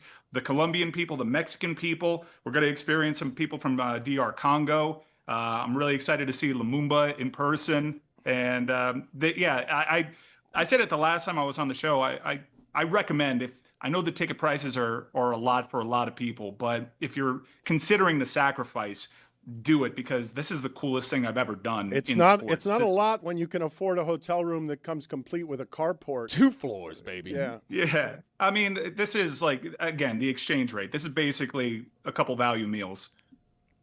This place has been unbelievable with these Scottish fans. The Tartan Army, like you mentioned it, Mike, the positivity that comes off of these people, it was such a joy to witness, and like, let alone the energy that they brought to the ballpark. First of all, out of the $5 beers at the ballpark before first pitch, these people were drinking like monsters. But even as they were drinking, there was nothing but like embrace of all of the Miami fans who hadn't met them before. I was fortunate enough to just be in the middle of it, meeting all of these people, and it's all just positivity. They all wanted to know more about the game. They drank Boston Dry. Dan, have you been around drunk people in Miami? It's not a lot of positivity. They drank Boston Dry. And the positivity was beautiful. It's awesome that they drank Boston Dry. I wore a kilt. It was spectacular. And people were embracing me in this amazing way, saying like, welcome to the Tartan Army. And to have that, to bring that energy and finish off with that 30 minutes later being Giannis trade news. This is like one of the most positive and incredible 16-hour stretches of my sports life. It was amazing. People are largely good. And I think we've been watching cable television for so long that we've just soured on people as a whole because our leaders have kind of let us down. But that's been my main takeaway from this experience, from being in a bar with people rooting on Iran to being in a central square with children being tossed in the air and just absolute joy everywhere. Is people are just searching to have a good time together. And that's what this tournament, for all its failings and for all of its capitalism, has provided. Can you tell us where you are with the Heat, okay? Because the Miami Heat are mad at me because of what I've allowed you to say without control on this show. You may have noticed that I did not have any Giannis information from any angle at any point because our show recently has not had the tone that the Heat would prefer when it comes to how it is that they are covered. I mean, I feel like maybe they were upset about you allowing Mike to say those things, but it could also be the things that you do and say. And well, like, the Knicks, the Knicks costumes also did not go over. Can't imagine it did incredibly well either. Coward. But we are viewed as a largely pro-Miami Heat show, and when Dominique says there's access trading and some of the information trading that goes on, you should know that this show did not have any Giannis information beforehand because this show prides itself on its independence and was more critical than the Heat would have liked. So where are you now, Mike, on the fact that over the last 5 years, while you have been largely right, but they've also made 2 finals appearances, they now also have the whale? Look, I don't doubt that the Heat are mad that someone's actually holding them accountable and saying it, how it's been for the last few years. And I think we're getting out of the window where we can say it's been 5 years since they made the finals. I think we all got to get over that. That core, that nucleus is pretty much gone. The Miami Heat have gone largely unchecked as a franchise here, and we've been a huge part of that. And I can understand why they don't like someone saying how it is. That's all right. We did have good Giannis news, though. We had some juicy industry gossip that we were right about Jaylen Brown being involved in that trade when everybody else was saying no. We just weren't getting it from the Miami Heat. And when I look back at the Damian Lillard stuff, good, because we were hugely annoying and we failed Miami by doing the Heat's bidding during that Damian Lillard pursuit. So and you could see kind of Boston replicate that almost blow for blow here. So it's just not a flattering look. So I'm glad we've kind of toned that down. I think Dan and I both keep throwing up the opportunity as Mike Ryan, the leader. We're going of the wrong way here. Yep. Yeah. We got to go this way, not backwards. We got to go forwards, guys. Turn that thumb in this direction. And so we are they got now a lot very of work excited. to do. Look, I'm happy that they're happy, and I'm happy that they get the chance to Hold puff on. their chest. You're happy because that they got they're a star. happy. Are you happy? Yeah. Are you happy? Yeah, Okay, they did what I wanted. What am I going to be an a-hole because they did exactly what I've been begging for a few seasons? No, I'm pumped. I want to see Giannis in person. I'm excited that we get out of this mundane cycle that we've been in for the last 3 seasons. I'm curious to see how this all fits. I think they're going to be held to play against, and they got a shot, whereas before they didn't have a shot. So if I were them, I'd pump my chest out, especially if I was Pat Riley. Like, yeah, we finally got the whale. But you got the whale doing a deal that hurts, which has been the main criticism here. So if anything, I think all of that stuff has been validated.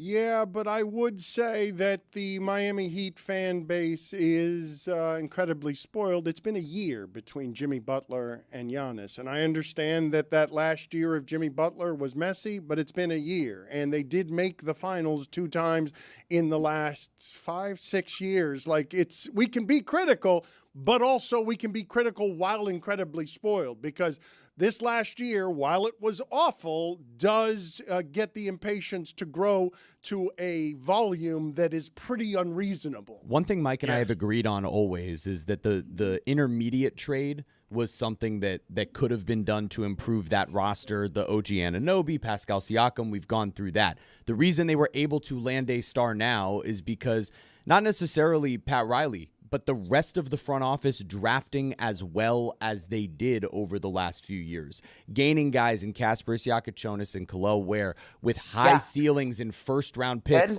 in the middle of the first round. And so being able to do that alongside having Jaquez and Hero, this was a testament to the front office putting themselves in position to have valuable assets that didn't exist in these previous star pursuits, whether it was Damian Lillard or anybody else. Yeah, and just to close the point, I hate it.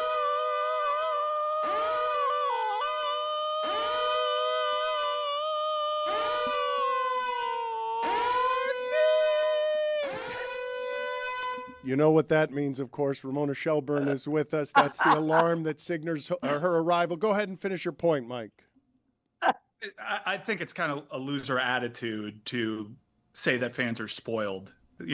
Back when Miami was struggling, the University of Miami was struggling, there was somebody in the athletic department that said, you have to look at us more like Vanderbilt.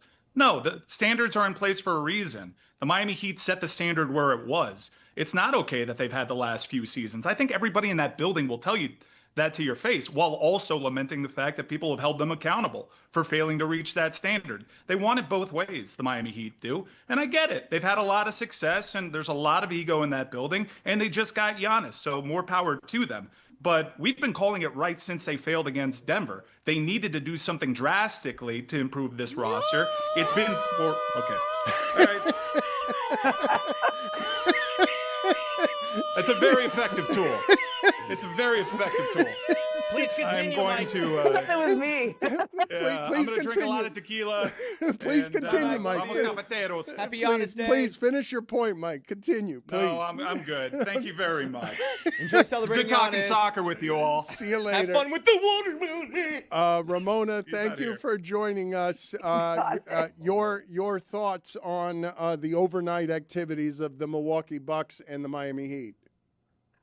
Well, Dan, I've been going down to Miami a lot this year for some reason, and I was there in, I guess was it April or March? I think it was March, and I had flown to Florida to meet with Wes Edens and Jimmy Haslam. Okay, they were in Fort Lauderdale, the owners of the Bucks. I was doing a story, and I just thought it was weird that I was flying out to Miami to meet them, but okay. And then I flew back in April to interview Jaylen Brown. So I'm having a bit of a sliding doors moment myself, which is that I flew to Miami just recently for all of the people who were involved in this trade, and the Heat ended up getting Giannis. And it's like, it's kind of blowing my mind that they actually set their sights on this guy years ago. Like, how long they've been trying to get Giannis. They've been positioning for this summer for a long time, whether it be to have cap space or whether it be to have the assets. They've held on to their assets. They haven't gone all in on other trades so they could be in a spot like this. And I didn't know if they would get him. I thought the appeal of the Jaylen Brown offer was going to be hard for Milwaukee to pass up, because when you trade a guy like Giannis, who's going to come to your games now? Like who are your fans going to come and watch? They want to know that you're trading the greatest player in franchise history. Kareem played there a long time ago, so I'm just talking about current fans. You got to put butts in the seats, and when you trade a guy like Giannis, you want to see another star. Jaylen Brown's another star, so I thought that was going to be too much for them to pass up, but you got to give the Bucks credit. They went for the stronger offer, the overall offer that gives them a lot more to work with here. And they're not going to be as good next year, right? It's hard to make a deal like that. And I just keep coming back to this Pat Riley. It's funny. He's like, I was here at his look at this was him, like at the Laker statue unveiling just a couple months ago, and it felt like he had. And by the way, that is a Giannis bobblehead right there on my other shoulder, or that shoulder. Speaking of the Lakers, Crazy, though, Jeremy. right? Yeah, speaking of the Lakers, I mean, Barry Jackson down here, Ramona, has said that LeBron James returning to Miami can't be ruled out. What are your thoughts there? Look, I had talked to the Lakers earlier this week, where everybody's getting prepped for free agency in the draft, and they're allowed to talk to LeBron right now. And from what I understand, like, LeBron hasn't even committed to next year yet, which, everything's a negotiation, right? I don't really believe he's going to retire, but we all have to have that in the back of our minds. But they haven't talked salary yet. We haven't talked about, if this would be a pay cut, or, it's not going to be $52 million like last year. So how is he going to digest if it's less? Even if the Lakers can pay him a lot more than anybody else, LeBron, you guys had him for 4 years down there. How's he gonna digest that somebody would make him take a pay cut? I think that's hard, and everybody in LA sort of understood that this is going to be part of that negotiation. So, okay, Miami can't really pay him all that much. I mean, there's not a lot left, but if LeBron wants to win, and LeBron also needs, if he's going to, I think it's easier for him to break up with the Lakers than it is for the Lakers to break up with them, with him, right? If you're gonna break up the Lakers, you got to have a story, right? There's got to be a reason for doing it. It can't just be because I don't want to take a pay cut or whatever it is. Miami's a good story. Cleveland would be a good story. I think Golden State would be a good story. So I wouldn't have said Miami until they did this last night, but those three teams make sense to me. I still think he's back in LA because they can pay him a lot more than anybody else. His son's on the team, but I wouldn't say never now. And that is really, I'm going to just come back to his bobblehead here. Okay, I don't know if it's a bobblehead. It's a bronze statue. They gave it out when they It's not gave a him the bobblehead. statue. It's not. It's Yeah. you're a words woman, and it's not a Yeah. bobblehead. It's something I put on my bobblehead shelf, but it's not a bobblehead. It is a bronze Pat Riley statue. I'm going to ask you the same question that I asked Ernie Johnson. How many teams in the league, off the top of your head, have at the top of their roster 2 players better than Bam and Giannis? Ooh, it's a good question. Let me think about that. I mean, the team that just won has. I don't know. Would you say I don't know that I would say Jaylen Brunson's better than. Well, he's better than Bam. Okay, Giannis is a top 3 player in the league still. Everybody in the league.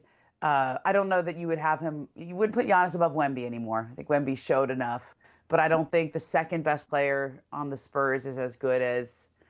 What about the Celtics? If Tatum comes back. The Celtics, Nuggets, Lakers are your choices. Well, is LeBron still in the Lakers? I mean, that's about it. You know, if LeBron's still in the Lakers, I'd say Luka and LeBron. Yeah, and LeBron's still really good. Yeah, that's it. I don't know. I would. Jamal Murray and Bam would be close. Jokic, you know, Dan. You know Pat Riley. You've done this for a long time.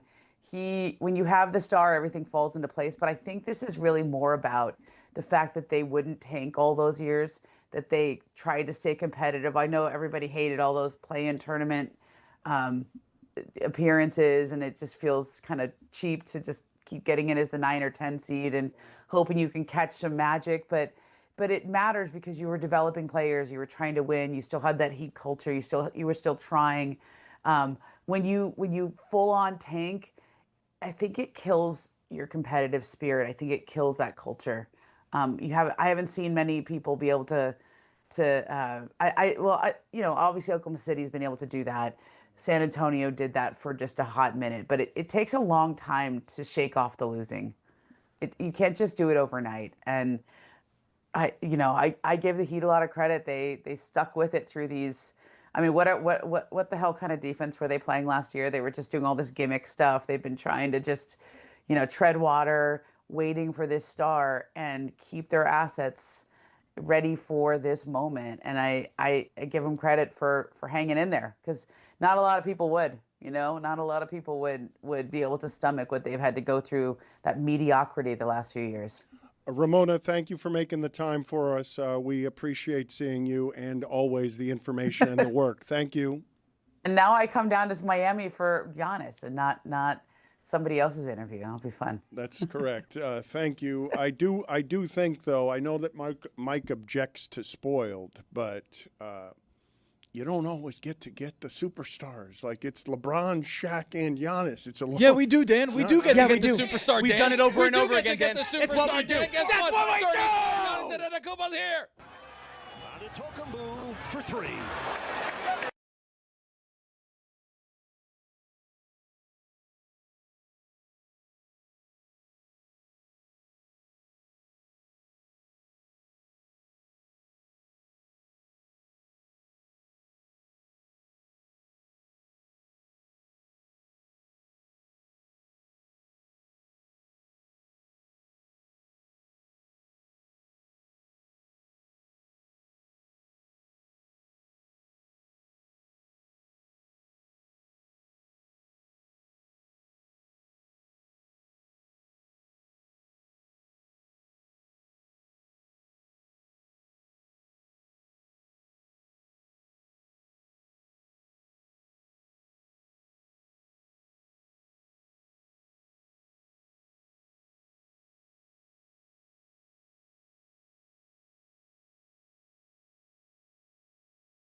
What is the Nick Bobic? It's a 60s song. The name game. Nick Bobic. Banana Bofic. Me, my Momic. Nick. Rosanna, Banana, Banana, Rosanna, Banana, Banana, Rosanna, Banana, Banana. I'm the kind of guy that Nick. Who made it the salad? Hey, Butterfinger. Who made it the salad? Nick. Go big. Who made it the salad? Georgia. That's not correct. Very good. It's a parrot that says very good out of the side of its mouth. That's correct. What does this have to do with the name game? I'm not gonna take a quiz. Rosanna, Banana, Who made it the salad? Me, my Momic. Very good. Let's go States. Banana. We're rolling now, huh? That's not correct. Doesn't make it right. But don't go showering to try to please me. Do you like breathing hot neck on the neck of hot? Wow. Are you turned on? Do you like Dangling. breathing hot neck? What's going on here? Do you like Sexy. breathing hot neck? You have been dry humped many, many times. Intimate. You have been dry humped many, many times. A little pelvic thrust situation. I like that. Have you ever consoled a naked man before? What does it feel like to get dry humped? I saw pee-pee. I've never consoled a naked man. Breathing hot neck. I've never consoled a naked man. Many, many times. I saw pee-pee. People out there, stop sending me pictures of the hotel rooms with the chair, okay? Stop sending those to me. I like that. I like that. He was naked. Intimate. Dangling. I would hold that thing really tight. How would you do it? What's going on here? Do you like Sexy. breathing hot neck? Do you like breathing hot neck? I've been dry humps. You never know. I've been dry humps. Many, many times. I've never consoled a naked man. Have you ever consoled a naked man? I've never consoled a naked man. Many, many times. You never know. I like that. You know what I'm talking about? Chris Cody and Roy revealed this to me. And Roy, I don't know the context of what it is that you guys were talking about that revealed this about Chris Cody. Yeah, Chris asked me what the sound from the first down for the Dolphins games were. And I said it's just a noise I've made throughout my entire life. It's just like one, like I just did it. Hoo-wah! Yeah. And to me, that is that's another Miami Dolphins first down. Well, let's find out. Hoo-wah! Let's find out if your dad knows, because he's not a real moviegoer. Instead of impersonating the sound, do you have the actual sound? Greg Cody, do you know who's making this sound? Hoo-ah! I do. Clark Gable. Come on. It's the famous actor. Rock Hudson. Oh, this is great. He doesn't know it. It's no, it's the famous actor. And I got to pin his name down because I don't think You should be able to say this immediately. I don't think it's Robert De Niro. No. But I think it's in the neighborhood. In the neighborhood. Give me a second. Robert De Niro. Humphrey Bogart. Al Pacino. Hey, there you go. If someone said that in his headphones, you're fired. Now, No, what movie? nobody said What that. movie? It's APAC. What movie? Streetcar Named Desire. You ain't you. No, you're not man enough to know the truth. Something like No. That's a few That's good the one I men, bought. and that's a few brutal. good men. Good answer. Good answer. And it's That not, is you're not brutal. man enough to know the truth. I You can't handle the truth. Don't know. That's Don't know? it's a different Damn it. movie. Seriously? Pacino was not Toby, in you're it. not man enough to know the truth. That was originally a line. Nicholson ad-libbed. They Put kept it on the poll that at was Le Nicholson. Batard Show. Was Pacino in A Few Good Men? Was a blind Pacino? Okay, who did he say? Who Dad said on a hoo-ah hot in tin what roof. movie? Let's keep going. Let's see how long it takes you to get. I play it again. I think did he win an Oscar? I think Yes. he won an Oscar Yes, he for won this. Best Actor. Yes. Bull Durham. No. Good answer. Good answer. Put it on the Raging poll. Bull. Raging Put it Bull. on the poll. Raging No. It's a bull movie. Just naming De Niro movies. Red Bull. I don't know. Put it on the poll. Was a blind Pacino in Bull Durham? Chicago Bull. And put it on the poll as well. Was a blind Pacino in Raging Bull? First of all, it's a really random thing to have stick in a dolphin. I say it all the time. No, but it's been for 30 years. That movie's 30 years old. I don't want to tell him what the movie is. Keep guessing, Greg. Keep trying to guess what the Al Pacino movie. How many Oscars has Pacino won? Because he A Few Good Men. You already guessed that, and we already told you that it's not A Few Good Men. Okay. And you're not man enough to handle the truth. Right. Okay. Classic line. It's got a military theme to it. I just can't come up with a name. It's not a military theme, but I think he's a former military guy. Okay, And- He was a colonel. There you go. Colonel Sanders. I don't know. I'm never going to get it. I don't know movies. Wow, it's his only Academy Award. The Greg doesn't know scent movies. of a Woman. See? I told you I was going to get it. Your son had no idea where that sound Where I was get it from. from. This Oh, is really? 2 generations of idiot. Pop No. culture idiot. I knew it was Al Pacino. Greg, you cannot listen to said De what you Niro. just did for the last 4 minutes and say that that is some sort of expertise that you're bragging about. First of all, I speak for moviegoers in general. Al Pacino and De Niro are always interchangeable. They're always mistaken for each other. They're the same person. De Niro could not have been the devil. They've won the same awards. They're like the same people. They were only in one scene together, like in their movie careers. I know, but they're parallel lives. And you know it. Put it on the poll. Do you often confuse De Niro and Pacino, and you know it? At Le And you Batard know it. Show. You're going to have to wait for that one. Exactly. That was staggering. Even by the standards of the Greg Cody Show featuring Greg Cody, where your son Michael asks you movie questions and you flail and fail and get them all wrong. Even by those standards, that was an amazing amount of ignorance. Nick, before we let you talk about the Steelers, you're in luck because we have the Love Doctor. The Love Doctor is here. He is ready. He is in his office right now. Dr. Greg Cody getting everybody ready for Mother's Day this weekend. And we have questions. The Love Doctor is going to have the answers. Who's up first? I know a lot of people are going to come to you and they're going to want to know, how do you keep it interesting? Me, I'm not interested in interesting. So how do you keep it predictable? How do you keep it ho-hum? How do you just let it just be? Was that Jason Tatum asking that question?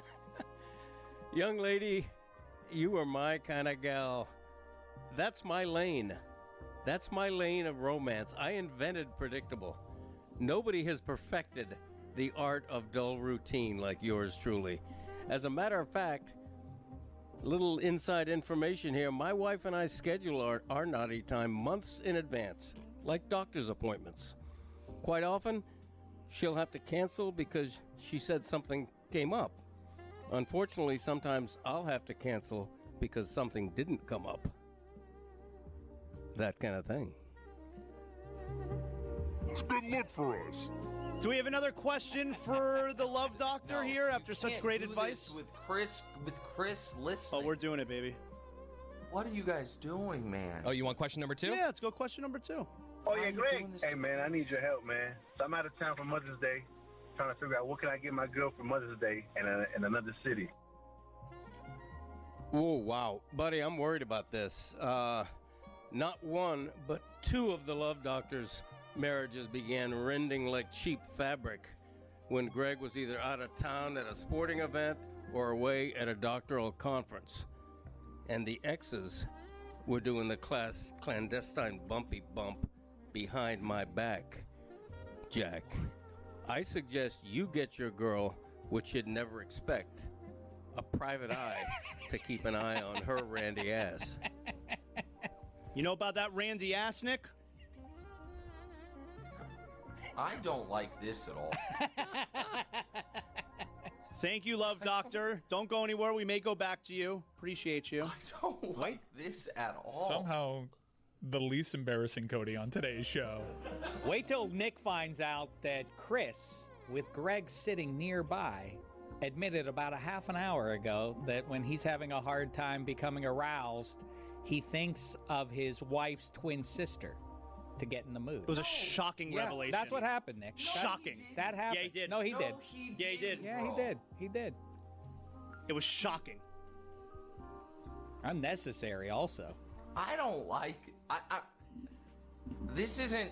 Again, I might need a mean here. This isn't kayfabe. Kayfabe? Kayfabe. Which is it? I don't know. Kayfabe, Thank wrestling you. nerd here at your service. This isn't. Zaz could have helped Thanks, there. Mike Ryan. This isn't kayfabe. I don't like this at all. And I would appreciate if you guys turned the music off. This is not great. So the Steelers Are you ready to do your catchphrases? I heard there's some controversy around the. It's the Greg Cody Show featuring Greg Cody. He is counting down his top 50 catchphrases of all time. It has been a successful months-long joke. What is the controversy surrounding your catchphrase list? What is the issue? It's big. The controversy is that based on quality demand, the catchphrase countdown has suddenly increased from a top 50 to a top 60. What? That's What? right. And it's controversial. Of course it is. You told us it was a top 50, and we told you it was something you were making up as you went along, and that you weren't going to get the numbers right. And now you just changed it. He botched it to such a degree that there are so many good ones left that we're just pushing all I the knew current that was ones going to back. happen, though. That's exactly what we were saying. Your brain beating me. How did this happen? What was the ruling? What did the committee get together and decide? How did it happen that it got expanded? Now, no one's going to complain about this because more catchphrases is great, but we told you this was going to happen, and we told you this was a sloppy list by you. The others, they all learn from me. Yeah, right. No, I looked at all the catchphrases remaining, and there was only 14 left, but there were like 20-something good ones. So I'm like, thank you. Let's go. Wait a minute. So how did you do it, though? Are there now is there now a new list 50 to 60, or No, what are you doing? everything that's been said is just like what was 50 is now 60. Yes. There were 14 left, and now there's 24 So we're left. not in the top 20 No, anymore? now we're at 23 we were and in the top 24. 20 of the countdown, and now we're at 24? I'm telling you, they're bangers, though. There are just bangers There left. is nobody that's actually upset about this development. Come on. You've got to honor the list, though. I'm telling you, I got a peek. I don't know the exact order, but I got a peek of what the top 10 looks like, and it is just banger after banger. Yeah, Yeti hated it. He's against it. Yeti thinks that we should just make him live with the world he gave us. Should. Like, I mean, there's- I asked you several times throughout this whole process. Have you thought this out? Have you planned out the list? You know that there are 50. You kept assuring me that you have it all under control. Driver comfort is paramount. He ain't wrong. You know, part of the beauty of me is a bit of serendipity, a bit of You're the kind of guy. unpredictability. And so the same is true with this list. Okay, whenever you do a countdown, Zaz, bank this information for your future. Whenever you do any sort of a countdown, controversy is good. You want somebody to say, that sucks, that should be lower, or that's, wow, I can't believe that's not higher. So wait, so what used to be 50 is now 60. Yes. So we've gotten fraudulent rankings up to now. All the numerical rankings we've gotten up to now are all wrong. He can give you the updated, like number 60, he can give you the update of whatever. I know, but they're all, every previous incarnation of this that we have given the American public and internationally has been wrong. I would say adjusted more than wrong. Adjusted. Maybe to Greg's credit, too, I've never heard of a top 60. Thank you. Well, how do we know it's not going to end up being 62 because he's going to think of two more on his way home because he didn't plan any of this It out? would never be 62. It could bump to 65. It would never be a number like 62. We would obviously go in fives, Dan. Here's also the thing. This is a big question of mine. So you have left 10 out, which is why you are expanding it from 50 to 60. But the 10 that you left out are automatically like they're in the top 23. You're saying top 24. Yeah. But I'm telling you, he left bangers out. Right. This had to be done, guys. Yeah, it had to be done, like he says. Again, it doesn't have to be done if you're dealing with a responsible person who plans it That's at the true. beginning, as opposed to just making everything up as he goes along. No, listen, and we're in the sports business. We should know this better than anybody. Rankings always change. When I was born, everybody agreed Babe Ruth, greatest player ever. Not so much now. Rankings That was when I was change. growing up. It was a hot debate. Everyone agreed, though. Babe Ruth, that young kid's got a future. It was an argument back then on sports radio. Tris Speaker or Babe Yeah, Ruth? that's right. Lou Gehrig was in play. Just telegram in your thoughts. I have to go back to Chris Cody here because I'm not sure that I knew this. I have to go back. So you're married to an identical twin. That's right. Okay, I have questions. Go on. First, Not too many questions. well, I know your father's sitting right next to me. It's a little weird. Okay, so first question. No wonder they're into swinging at that house. Were you always able to tell them apart? Not at the beginning when we were just dating. Her sister has like a beauty mark on her face, so I was like, mine's the one without that. Okay. My next question is, a lot of times, your wife or your girlfriend will be like, you think my sister's attractive, don't you? You clearly think her sister's attractive. That's right. Undeniable. If you think your wife's hot, you think her sister is hot. My sister-in-law's hot. That's There, I said crazy, it. right? I've never said that to her before. No, you got to say that, though. Well, you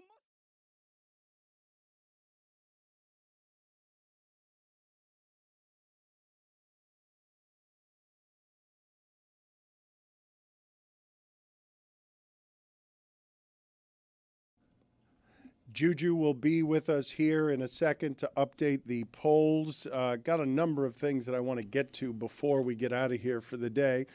Chris, can you please come in here and assemble and put together for the end of today's show the raising of our championship banner today on a championship Tuesday?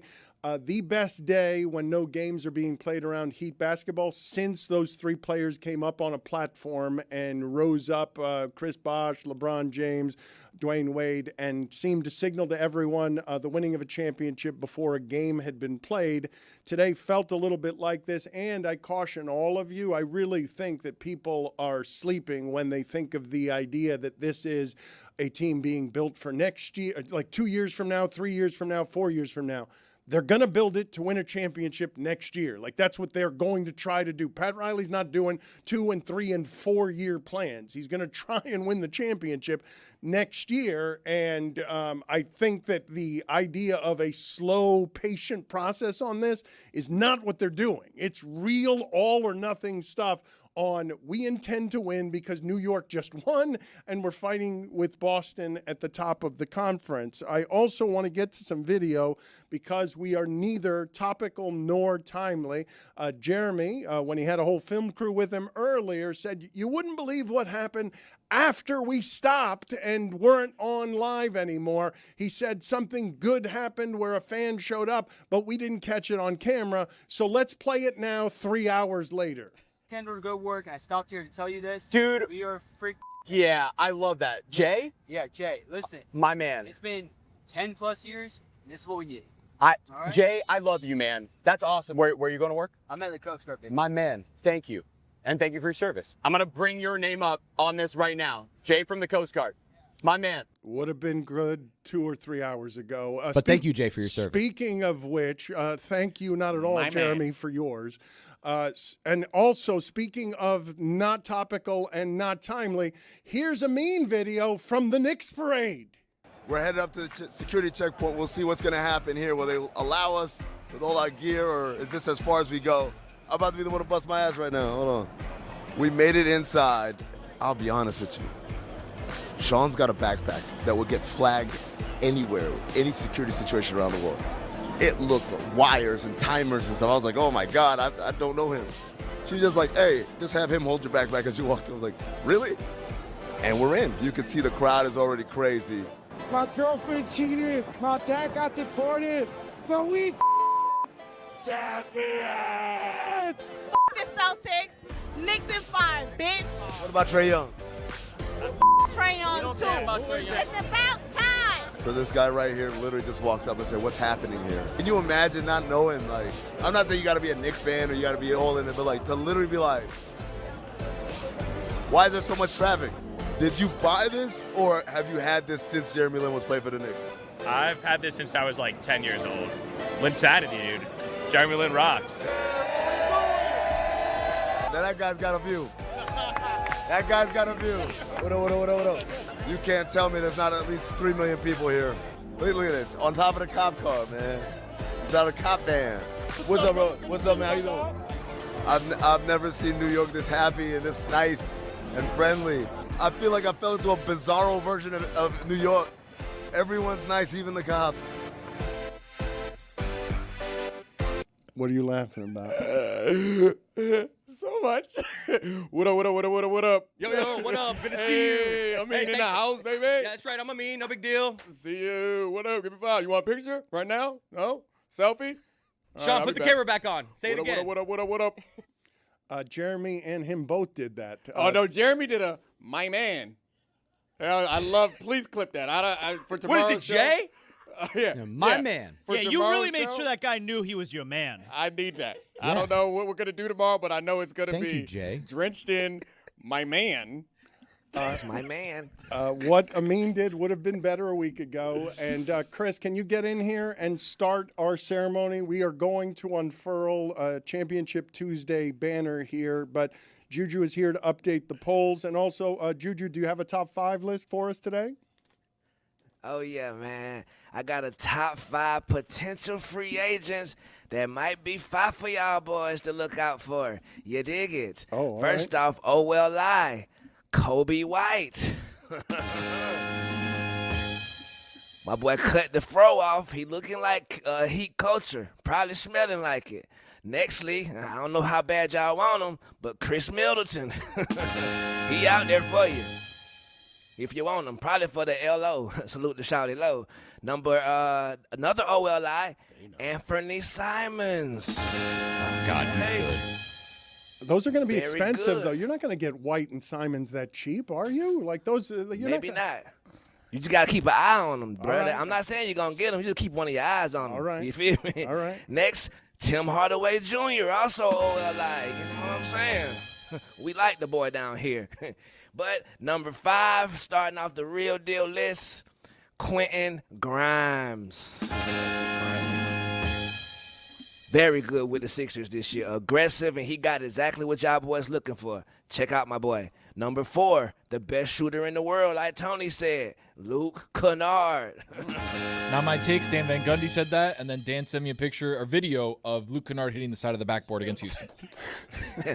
Hello. He said he was better than Steph Curry as a shooter. Clanked against the side of the backboard on a Number 3, the man, not the myth, Landry Shamet. NBA champion. Got to know. Number 2, LeBron James. Keep an eye out for my boy expeditiously. And the number 1 free agent y'all boys need to keep y'all eye on, Big T.A. Thanasis Antetokounmpo in the Heat uniform. He is a free agent. Chris, keep working on the unfurling of that banner. Don't do it yet, though. Don't do it yet, because we've got to update the polls, and we got to give Juju a second here to get all of the polls in order. Don't do it yet. I heard something break. Was that your femur?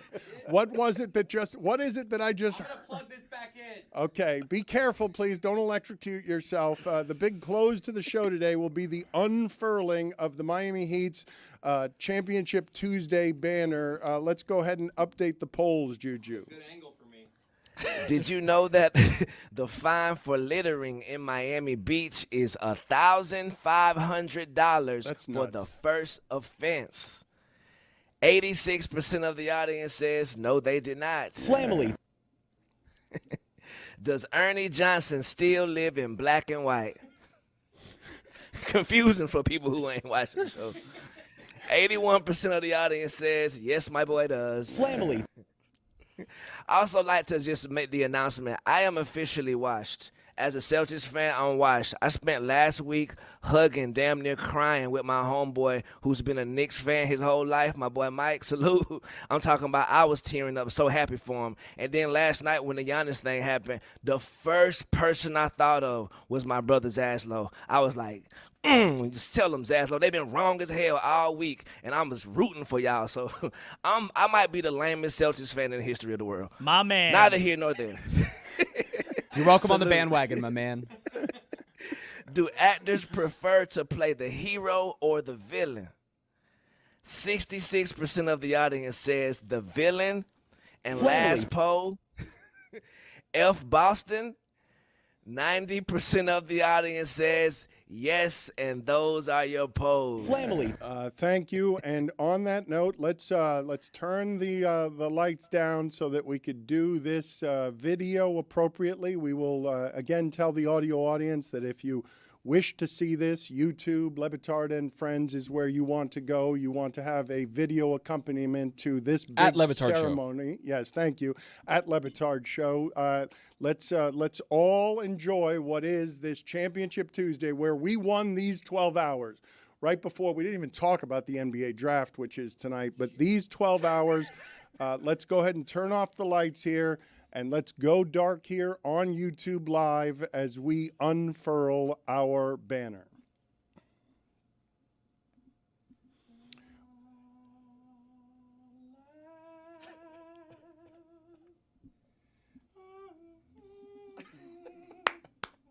At last. Yes, there it is. At last. Way to go, Chris. A lovely banner there.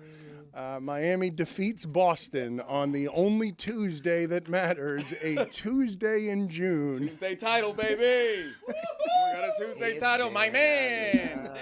Lovely crew. The Cup is taking over the U.S., and only DraftKings Sports has you fully covered. The DraftKings Sports app is now available in all 50 states, giving you access to every market and keeping you in on the excitement at the speed of sports. New DraftKings customers, sign up with code DAN, spend $5, and get $200 in rewards within 21 days. That's code DAN. In partnership with DraftKings, the crown is yours. See y'all. Never.